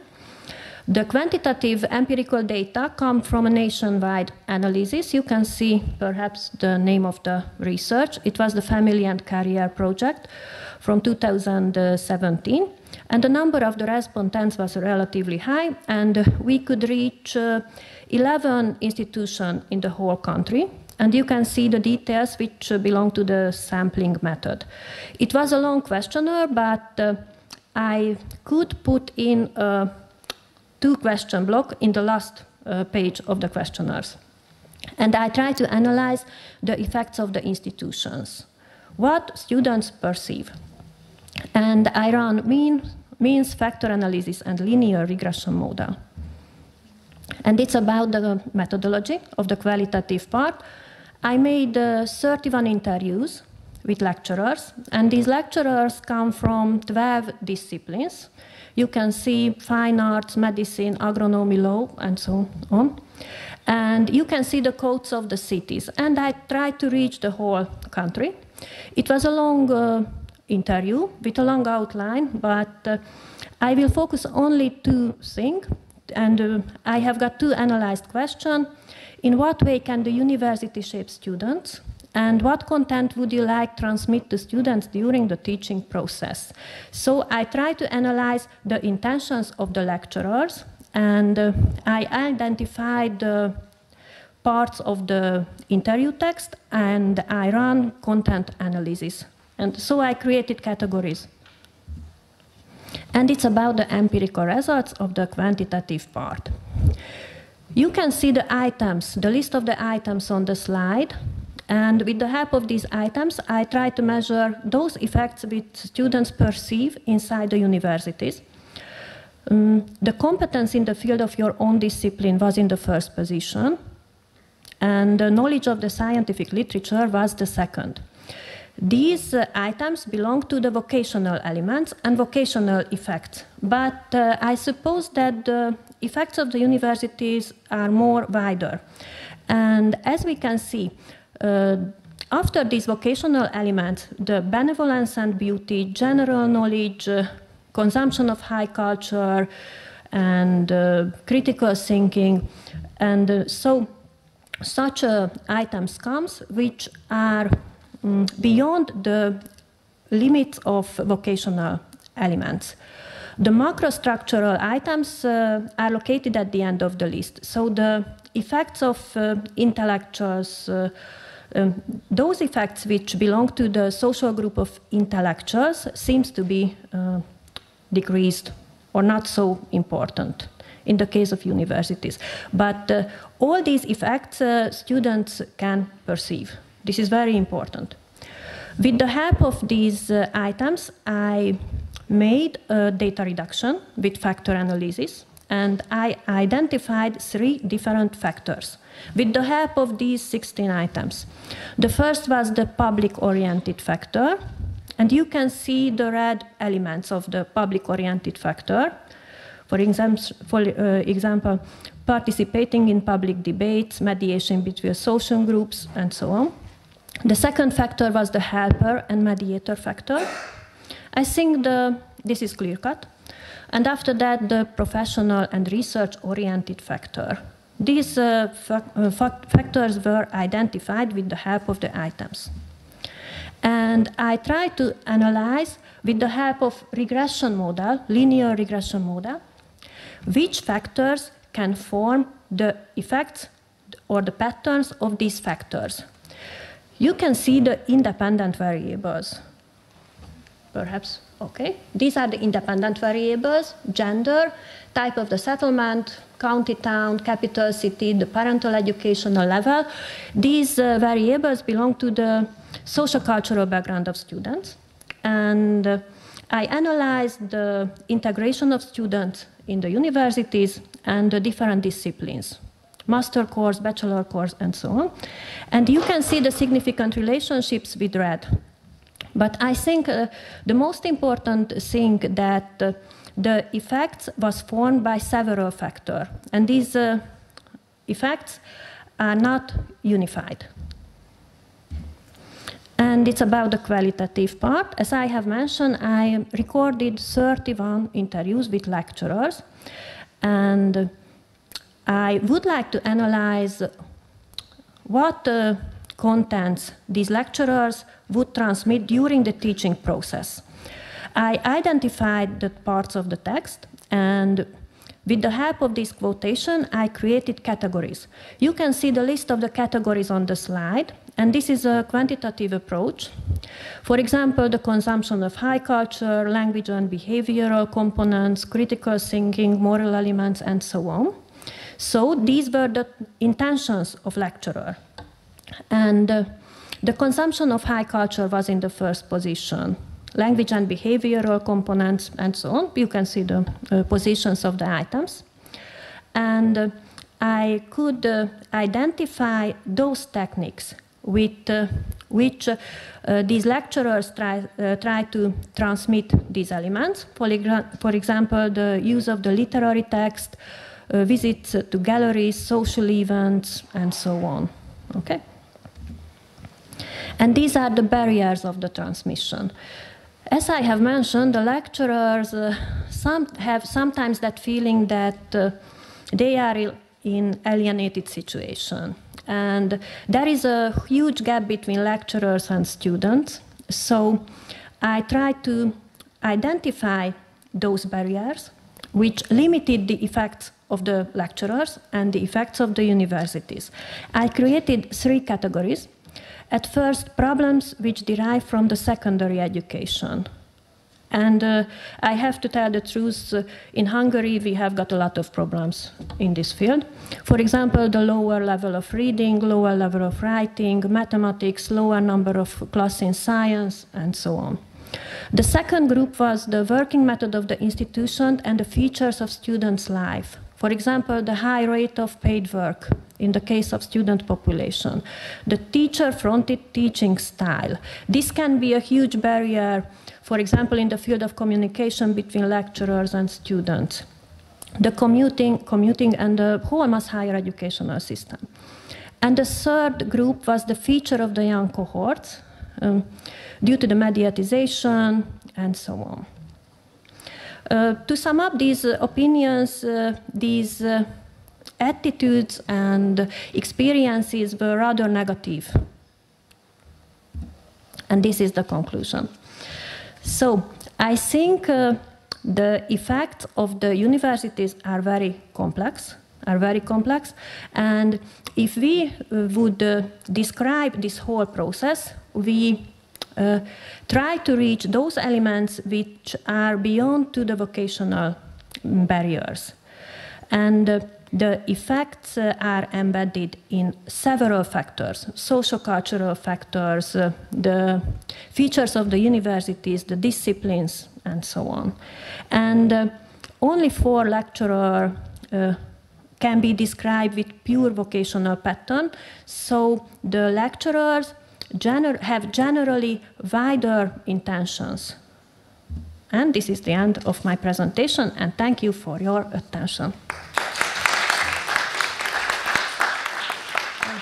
Please have. Okay.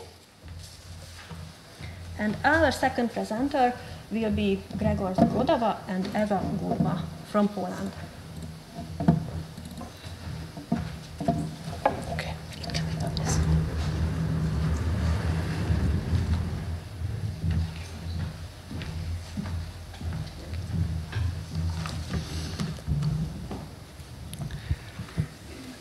Ladies and gentlemen, we hope that our presentation will be interesting for you because for a few reasons.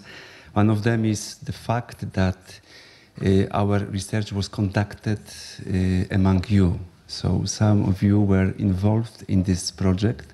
So that's why we hope that our results will be interesting for you. Let me start with a short overview of our agenda, the plan of our presentation. I'm going to start with some scientific concepts, and then we will go through the points. As you can see, we mentioned three scientific concepts. I like to stress the role and the meaning of the word security. Security is an anxiety-free state which creates a sense of confidence. This word comes from Latin. In Latin, it means sine cura. Sine cura means without care. Sine cura, without care. In the ancient Rome, care was needed just during the war. No war, no care. So this is a very special meaning of this concept. Okay, we have no time, so move on to the next slide. The pandemic, the coronavirus pandemic. You know, now we can say we know that it was a very difficult time. It was like a global threat, but experienced by individuals. A very special group of individuals were students, were young people who were impacted by this difficult situation up to the point that they were called lockdown generation. Lockdown generation. This generation is characterized by a few features. Disrupted rhythm of daily life, weaker social relationships, reduced physical activity, missing out on a lot of opportunities and activities which usually made life meaningful, everyday struggle, and distance learning. If we are talking about distance learning and struggles and problems, we are moving to university, to our university, to every university in the world. We can say that this difficult time during the pandemic was difficult for everyone. So we can tell, now we can say that a special group very special group from students are students from the first year, like you, like some of you. Usually the beginning of the studies is a time of great hope and joy. At the same time, the first months at university can be also full of stress and problems, maybe experienced by you too. It comes, for example, from fear of not being able to cope with a new situation, envy of others' achievements, the need of digest large amounts of content in a short time, the need to master a new way of learning, for example, reacting to the failures in an emotional way. These factors lead us to the new name of situation at our university. It's a new normality at university. everyone of us experienced this situation. So it was the main topic of our research, the new normality at university. We posed 3 questions, research questions, and 3 hypotheses. And as you can see, the first question was, which situations related to the COVID-19 pandemic are the most and least rated as threatening by students, by you? The second question, which personality traits described in the Big Five theory protect students from experiencing grave threats and from experiencing increased stress in the COVID pandemic? And the last question was, what are the sources of support received by students? We posed also 3 hypotheses. The first one is the level of perceived threats correlates with the severity of stress experienced by young people. Extraversion, emotional stability, and conscientiousness are the personality traits that protect students from experiencing high level of perceived threats of increased stress. And the last hypothesis was students receive support mainly from the family and other loved ones. During our research, we use 3 tools: a short questionnaire for measuring the Big Five, perceived stress scale developed by Cohen and all, and our own tool, questionnaire on types of COVID-19 related threats, done by Professor Gurba, me, and our friends. In this project, there were 149 students were involved.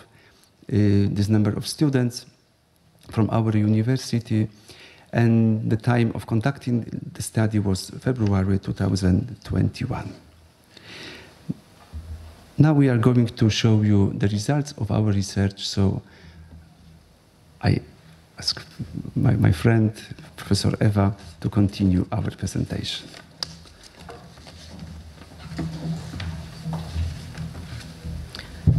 Thank you for your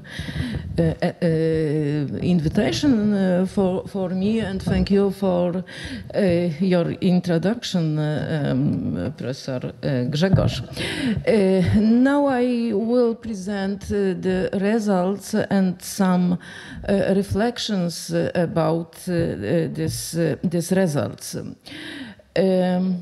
First, our students identified situations related to the COVID that which they perceived as the most threatened. There were the following situations. There are difficulties in achieving life goals, the inability to fully enjoy the charms of youth, the limitations in life activity, the impoverishment of student life and anonymity in the student community, especially particularly for the first year students during distance learning. Now we can ask why were this the biggest threats to the students surveyed? We think that these situations limit the ability of young people to meet their needs and carry out their development tasks. As Jeffrey Arnett, author of Emerging Adulthood Theory, wrote, the most important task in emerging adulthood is to define one's own identity. Another situation, such as conflict with siblings, difficulties in relationships with a boyfriend or girlfriend, and necessity to help older family members, were assessed by students as difficult the least often. While the same, they were perceived as significant traits by teenagers during social isolation at the beginning of 2020. The sources of these differences between secondary school pupils and university students may be due to both the living conditions and the specificity of development in each of the periods represented by these groups. Now we can see the table with the correlations between the study verbs. There are number and severity of traits, selected personality traits, and stress level. At the beginning of the study, it was expected that those students who experienced a greater number of traits and more intense traits related to the COVID would be experienced higher level of the stress. As we have seen, the results support this hypothesis. These correlations can be explained in the context of Lazarus and Folkman's theory of stress. The cognitive appraisal of situations as a threatening is a predictor of the experience of stress. Now let's look at the relationship between personality traits and the number of severity of the traits and stress levels. At the beginning of the study, it was assumed that personality traits such as emotional stability, consciousness, and extraversion protect against expressing several stress in difficult situations. The result of our study supports this hypothesis. There are statistically significant correlations between three personality traits examined by Big Five theory, and indications and indicators of traits and stress.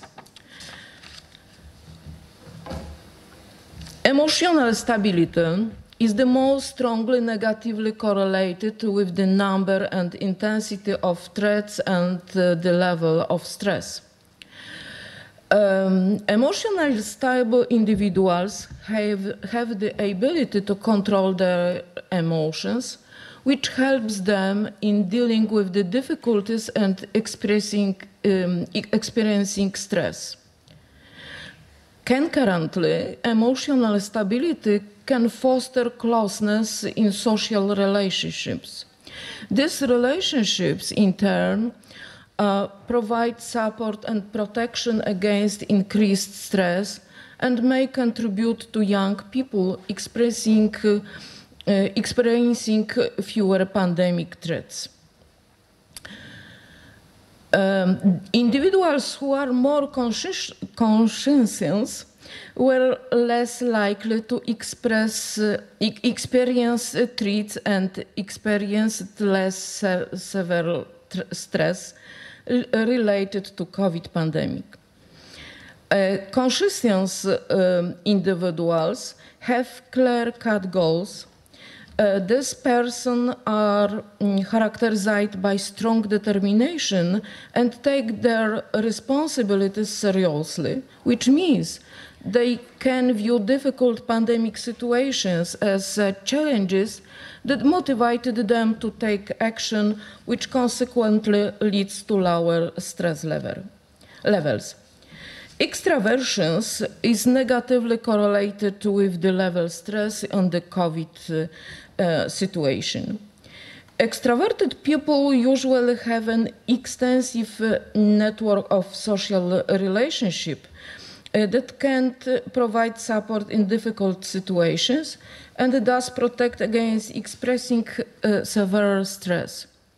We suspect that the severity of the personality test listed here may be source of inter-individual differences among students in terms of experiencing stress and seeking support in pandemic situation. As we can see, being in a complicated life situation, respondents expressed the need for support.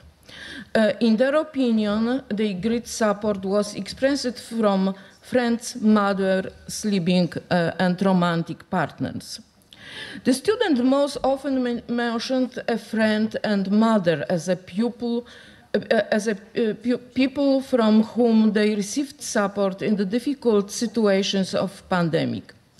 Friends and colleagues are the persons of close environment of lives for students. Hence, the support most often obtained from them. Someone may ask why mothers provide such important support for students who are almost adult people.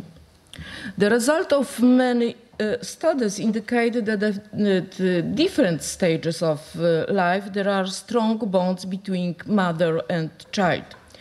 For example, according to adolescents, their mother are a source of emotional support for them, and despite conflicts with her, adolescents evaluate relationships as warm and saturated with love. Having social contact during lockdown became particularly important, and it was one of the important protective factors. Therefore, students of our Pontifical University could also get social support from the university's institution. We can see for the student it was mainly important to have easy contact with the academic staff and to have easy access to information about the functioning of university during the pandemic. Presumably, their expectations were satisfied because a small group expected psychological support. Thank you. Thank you. One of the answers given by our university to our students was the interdisciplinary counseling center established just before the pandemic, conducted by Dr. Katarzyna Kutek-Sładek, Dr. Monika Perczak-Piega. Maybe you know this center. It was part of a great big project realized at our university. And as you can see, the project was aimed at all people involved in our university life, students, employees, for all. So consultations were held via the Teams platform, and now you can see the list of activities taken by the counseling center at our university. As you can see, there are two very special, very important words: counseling and support. Counseling and support. They were very needed during the pandemic. And just before the end of our presentation, I like to mention the meaning of security. You remember the meaning of security taken from the ancient Roman. No war, no care. No war, the care is not needed. So now, what we can say, during the pandemic, care was very needed, very special care. But what about the care now? It's needed. Now we know it's needed, but it's a big question, what kind of caring we need now? Now, just after the pandemic, we can say, in our country. Ladies and gentlemen, thank you very much. We have no any assessment of our project because it's still going on, but we hope we hope that this quote taken from Vincent van Gogh is true, that it could be, we hope it could be the assessment of our project. Oh. Sorry.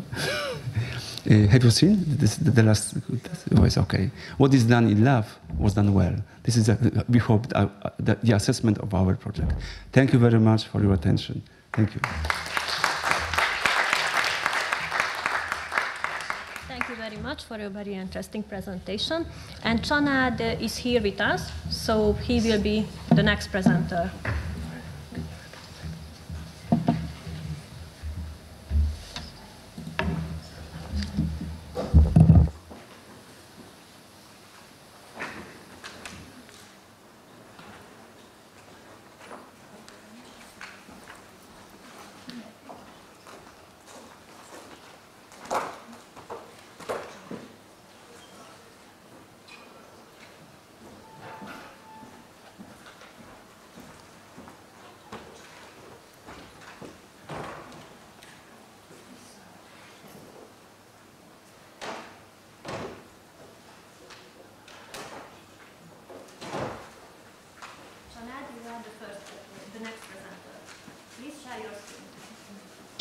Okay, thank you. Just a moment, please. I'm preparing my documents and starting or sharing the presentation with you. Okay. Can you see it? Yes, we can see. Okay. Should I go to full screen mode or is it okay? Okay. Full screen is okay for you?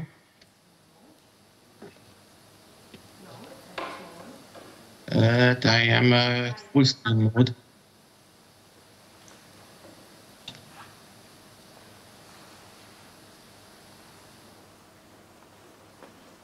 But it's okay in this mode. It's okay. I had many times trouble with the full screen mode during my teaching activity, so I think that's the way to go with the presentation. So welcome everyone, and I would like to speak a few words about my experience during the COVID-19 pandemics. It was last 2 years ago in March 2020 when our institution has gone to online teaching, and at the beginning that was normally very challenging, but as a teacher I felt that it had less efficiency than the normal offline or attendance education.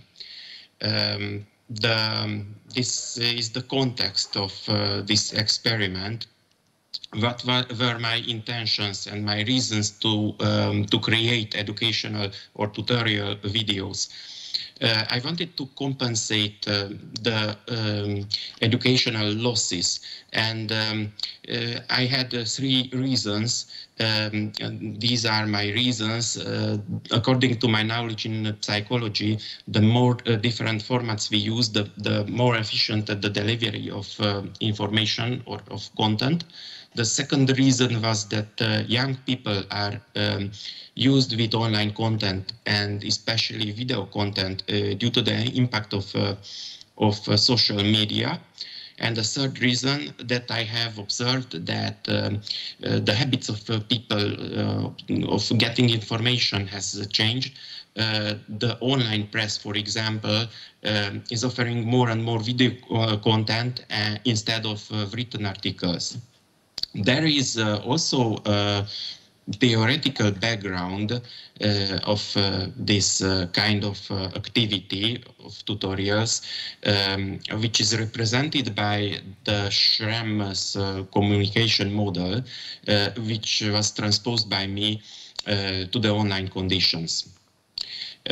On the following slides, I would like to share with you my experience and my conclusions about this subject. The first condition is related to the space where you edit and record a video. And it should be quiet place with bright office desk, as the attached image also suggests. And I had difficulties with this. In lack of natural light, I have tried indoor 2 webcams and my mobile cam, but the results weren't good at all. The end result was a blurred teacher in the background. So I gave up this idea and tried to continue only with narrated presentations.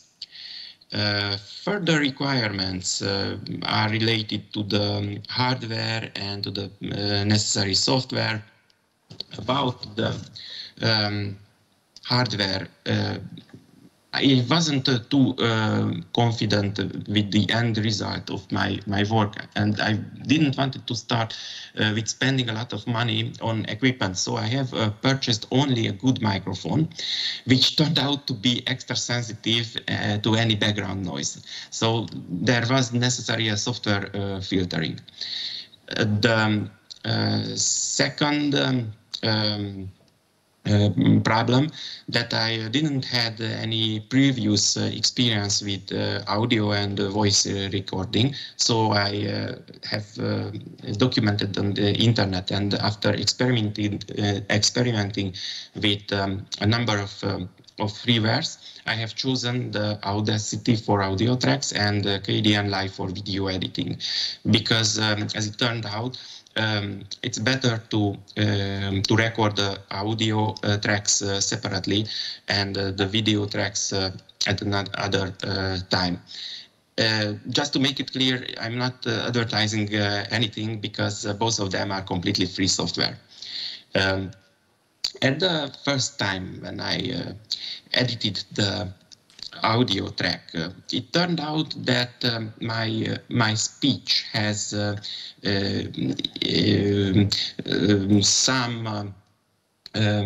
sometimes is not fluent enough. It had pauses. It had when I was searching for words and thinking or even swallowing, these parts should be cut from the video, and the result was a more dynamic speech. But there is a lot of work for this kind of editing. The second aspect of video editing is using the software. As you can see on this screenshot, it seems for the first a bit complicated, but it isn't. It takes time to get used with the functions, with cropping effects and cropping images, and then it can be easily handled. I have synchronized my PowerPoint presentation slides from those presentations with the audio tracks, and added some special effects and images, and that was all. The rendering is the process when you are generating a video from various tracks, images, and this needs a very high spec computer, because on my laptop, rendering an 18-minute video take me more than an hour. And it's a very resource-consuming process.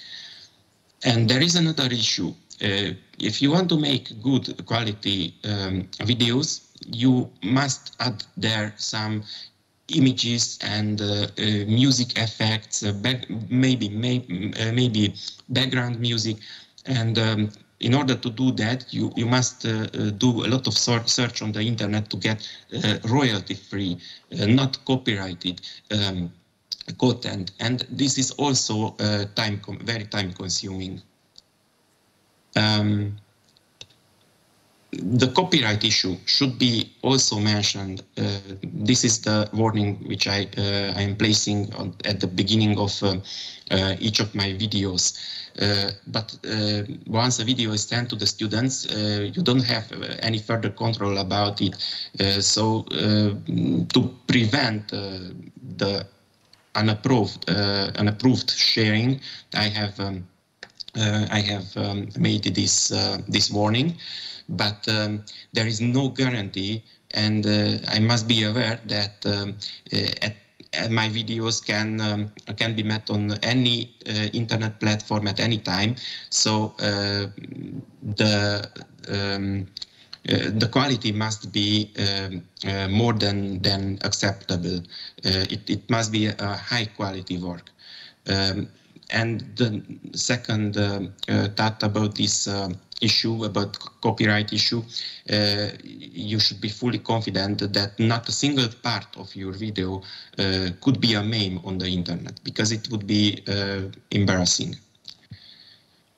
Another issue is the file transfer, because there are large video files. I have placed it here in example that 18-minute video is 150 megabytes large, so it isn't suitable to be transferred by email or by any Facebook group. So I have used without any trouble that VA transfer service. And the students managed to get the file. There were no complaints at all. There is, unfortunately, a big problem with making tutorials or educational videos. And the problem is that it's very time-consuming, and you cannot account it at many institutions, like publishing an article or participating even at a conference. And that's why institutional support would be strongly needed. Might it be financial or just the academic accountability of your work should be appreciated, and this aspect should be resolved. In lack of these, in my case, making 3 videos for my students was just a challenging experience. And by the way, it took me about a week, almost a week, to make 3 videos from 5 to 18 minutes. So it's it can be, the time can be reduced by experience, but searching and thinking and making the content takes time. My conclusions are that in the lack of support, it is very regrettable that the videos were appreciated by my students, and they considered them very effective and useful. I even of these aspects, I have made an experience with my students. I have offered them to, in one of my groups, to make a video on the subject, on a specific issue of the studied material, and in a group of 10, 2 of them choose this alternative instead of taking the exam, and the results were very good.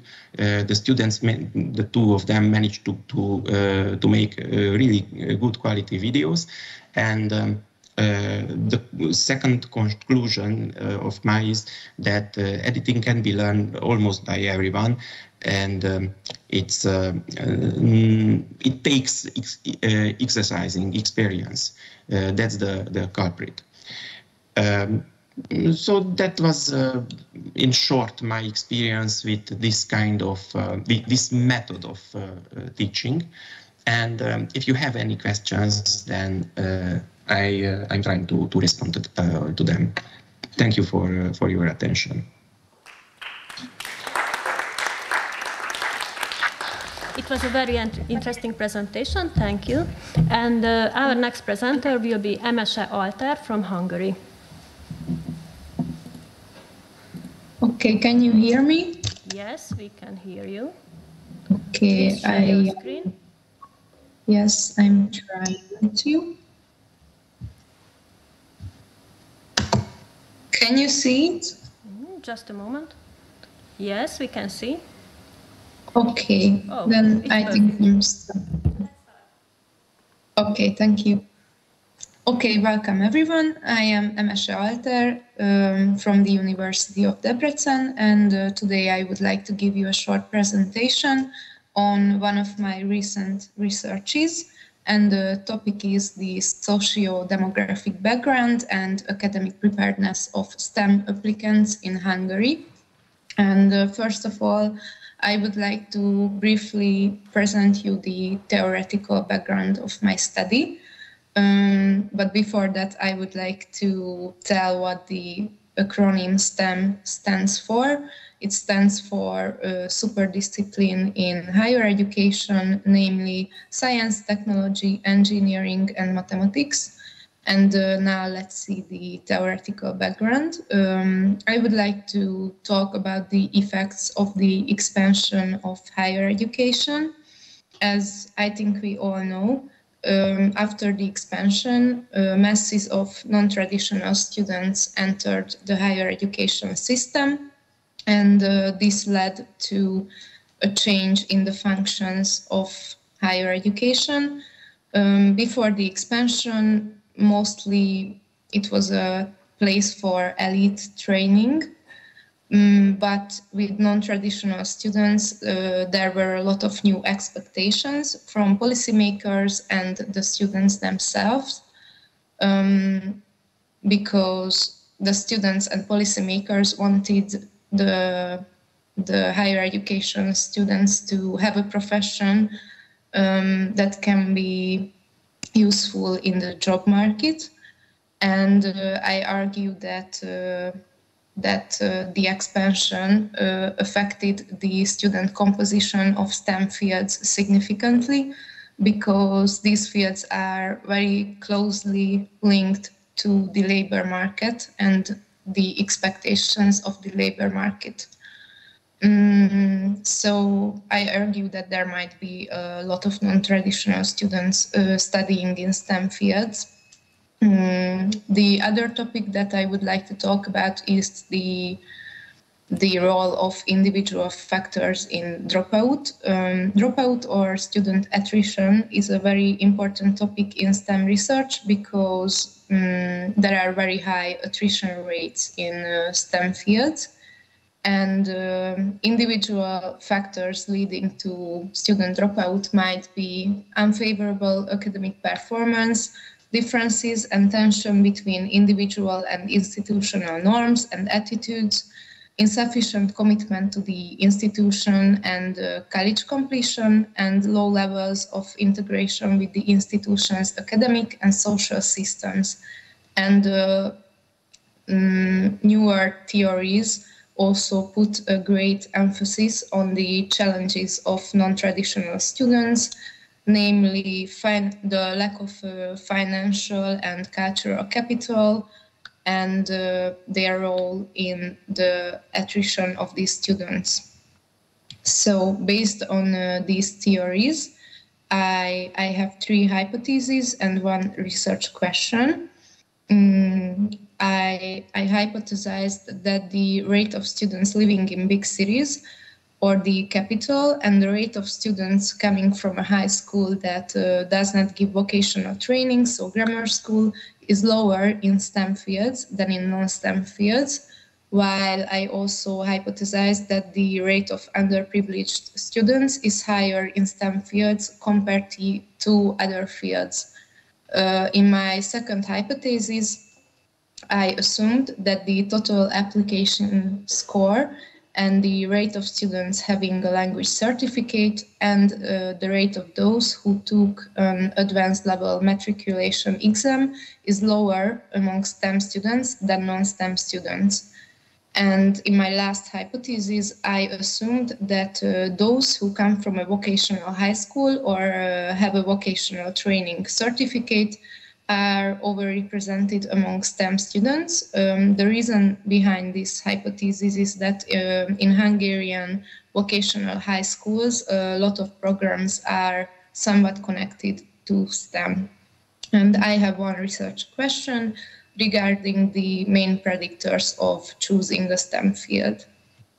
Now let's see my methods. I conducted analysis on the 2017 Hungarian admission database, and I only analyzed the data of those students who got admitted to a full-time bachelor's or undivided course, and I had a sample size of over 40,000.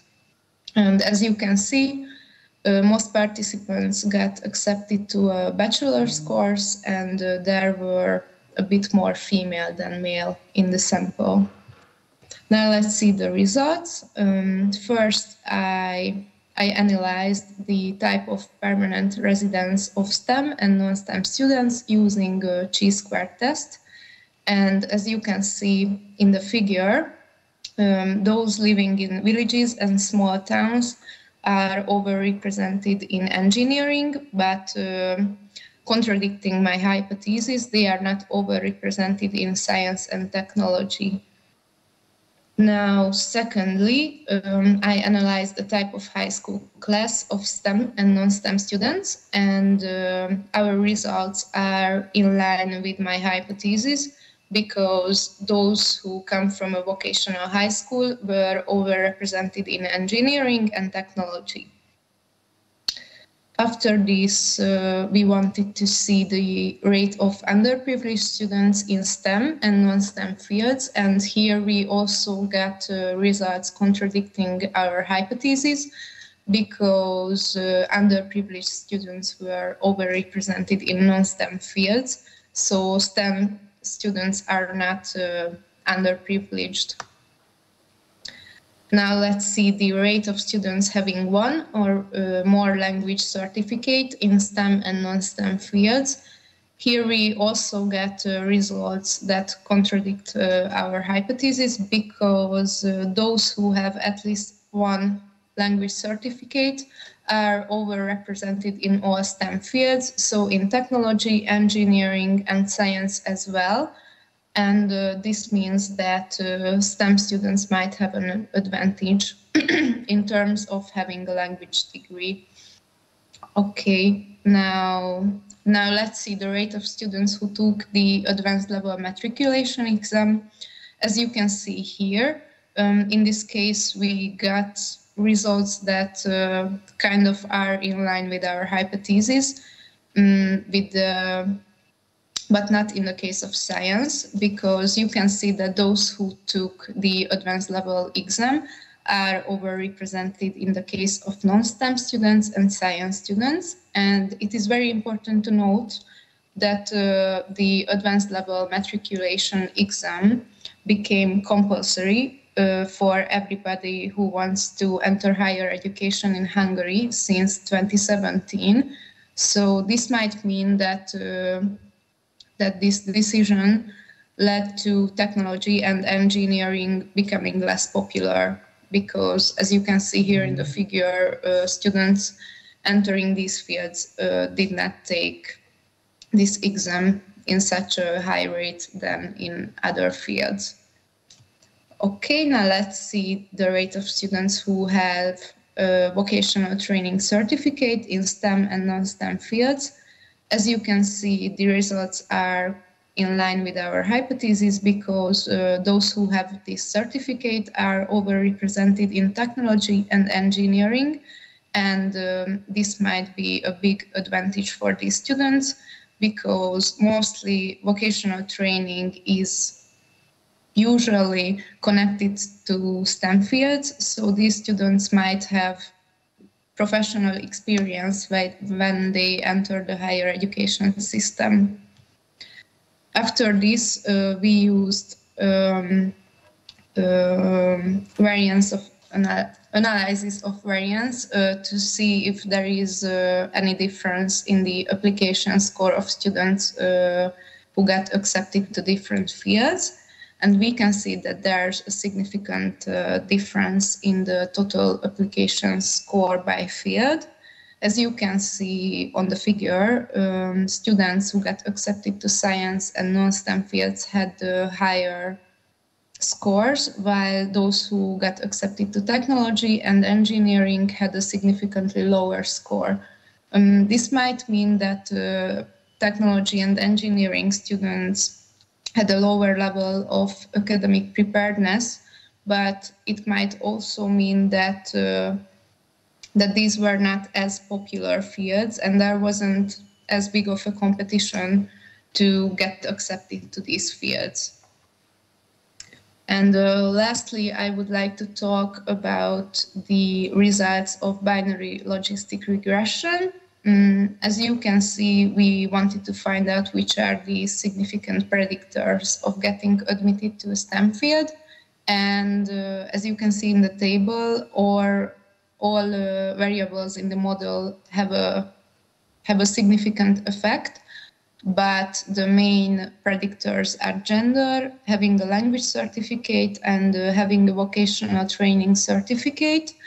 And the results have shown that male students have a 6 times higher probability of getting admitted to STEM field, and those who have a language certificate or a vocational training certificate have a 2.5-3 times higher probability of getting accepted to a STEM field. So as a discussion, we can conclude that according to our results, STEM students cannot be identified as a disadvantaged group, neither in terms of their social background or the lack of their academic preparedness. So individual factors cannot really explain the high attrition rates characterizing STEM fields. So I think that in further research, it might be interesting to see which institutional variables, such as school institutional climate, hostility, and high academic requirements can explain the attrition of STEM students. And that was my presentation. Thank you for your attention. And if you have any questions, I'm looking forward to answer them.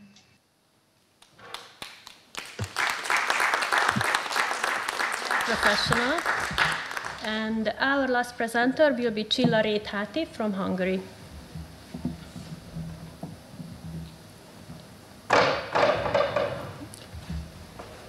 Hi, Csilla. Hello. Please share your screen and let's start. Okay.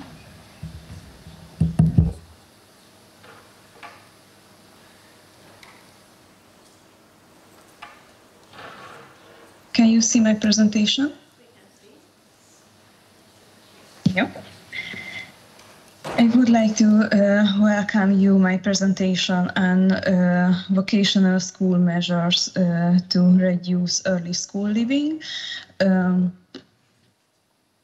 examining the recruitment characteristics of vocational schools and effectiveness of the training process and dropping out of school for those with mild intellectual disabilities. The topic of this presentation in the examining of the dropout reduction strategies of vocational schools in the north and northeastern Hungary and western Hungary region.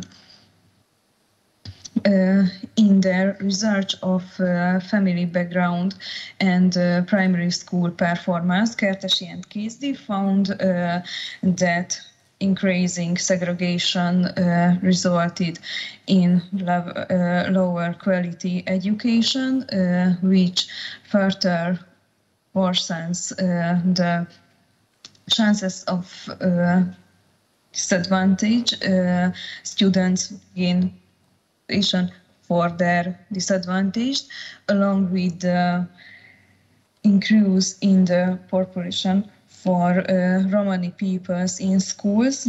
The proportion of those who drop out in grades 9 and 10 has increased. Young people with learning disabilities, which also includes people with mild intellectual disabilities, will count in their employment as students after completing their primary school education according to the National Public Education Act.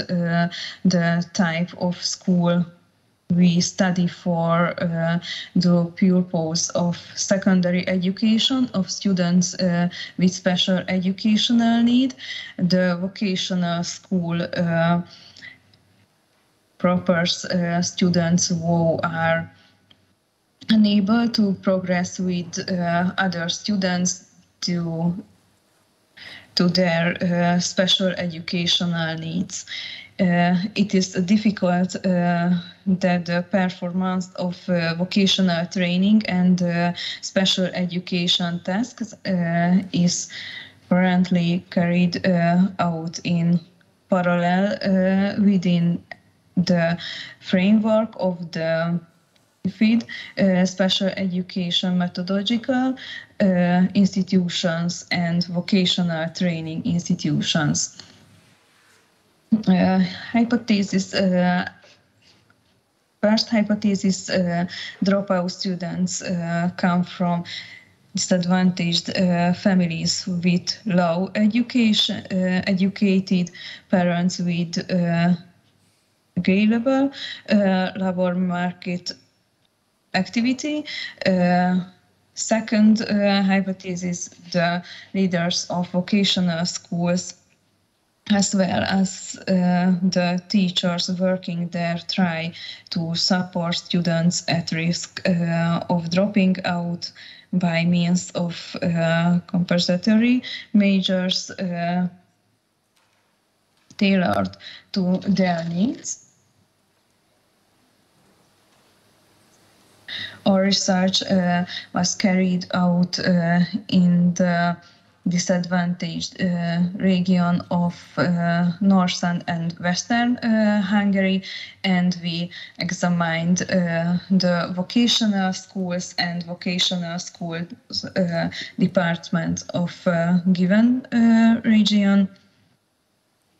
Our present research covered the vocational school departments operating in the vocational schools of Borsod-Abaúj, Zemplén, Heves-Nógrád, Szabolcs-Szatmár-Bereg, Hajdú-Bihar, Jász-Nagykun-Szolnok, Győr-Moson-Sopron, Vas and Zala counties.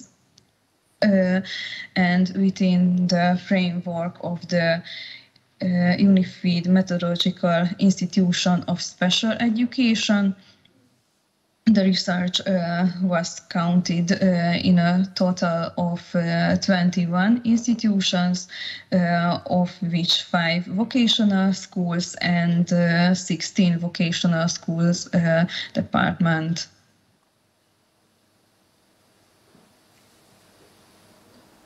In the present research, we used the method of document analysis, with which we examined the professional programs in the case of UNIFEED Methodological Institution of Special Education and Pedagogical Vocational Schools. The Pedagogical Professional Program is the basic document of education, which contains the purpose and principles of education and applied methods. Aspects of document analysis are getting to know the dropout reduction measures of the given institutions, to get to know the relationship system of the school. keeping in touch with parents and open communication was considered an important activity for all schools. The formal and informal ways of doing this and their occurrence are shown in figure. It can be said that school in northern and northeastern Hungary, you say family visit and exclusion. The most wise schools in Western Hungary are most likely to, you see, career counseling and case discussion.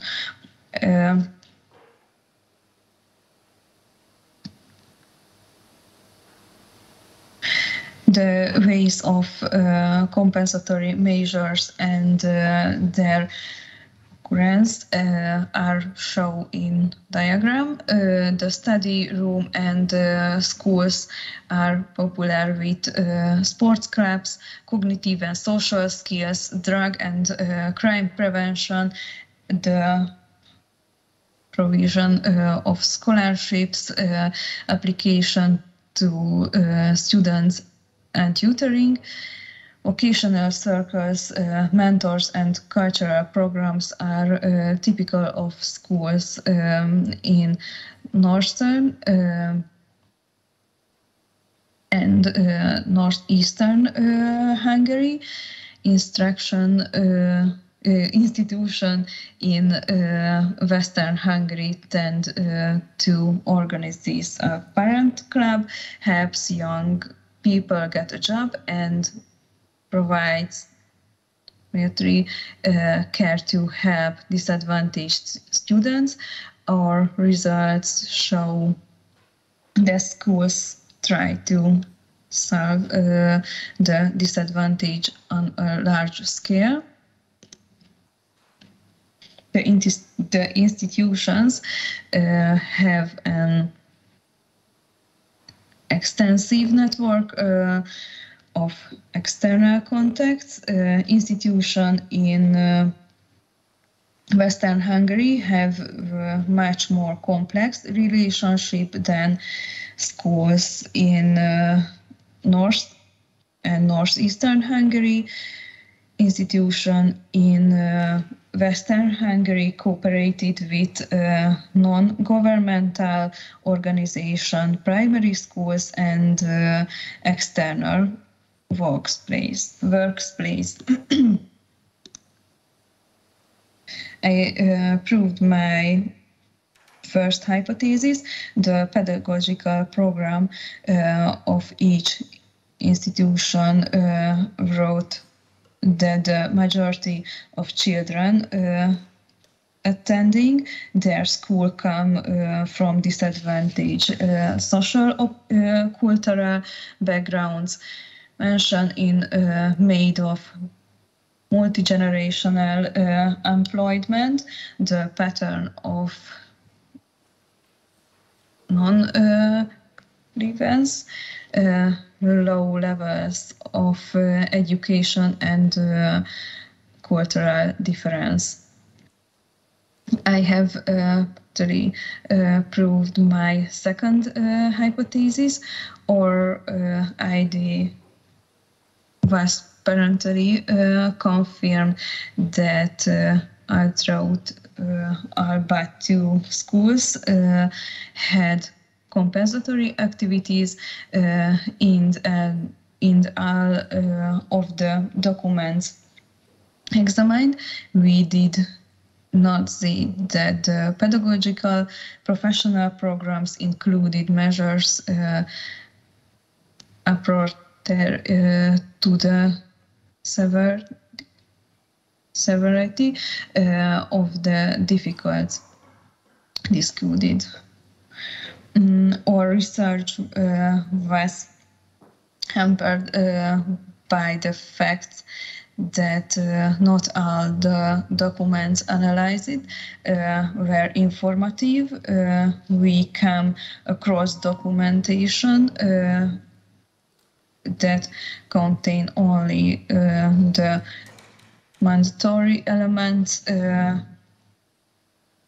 required by law. The units were not summarized properly. Thanks for listening. Do feel free to contact via my email if you think of any question.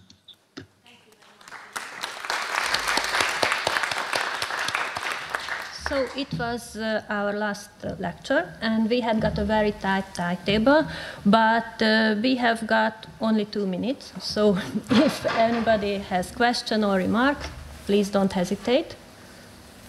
No? I think everybody is hungry, very hungry. So thank you for your participation, and this is the end of the section. Okay, thank you very much. Ladies and gentlemen, thank you for your participation. We invite the speakers for lunch, and we wish you all a pleasant afternoon. After the lunch, there will a short time for rest. There will be a short time for rest, and after that we invite our speakers to the city center. At a quarter to 4, we will gather on the main square in front of the entrance to St. Mary's Basilica. This is the biggest church with 2 characteristical towers. Please be there on time, because the hour of our entrance to the museum is strictly specified. You can get to the city center by trams or buses. At 4 p.m. is visiting Krakow's underground museum. Afterwards, you are invited to take part in a walk around the old town, buy some souvenirs and drink good coffee. At 7 p.m. We will meet for dinner in Kuchnia Staropolska u babci Maliny. 48 Szpitalna Street, Old Town. Have a nice afternoon. See you soon. And our students, see you tomorrow.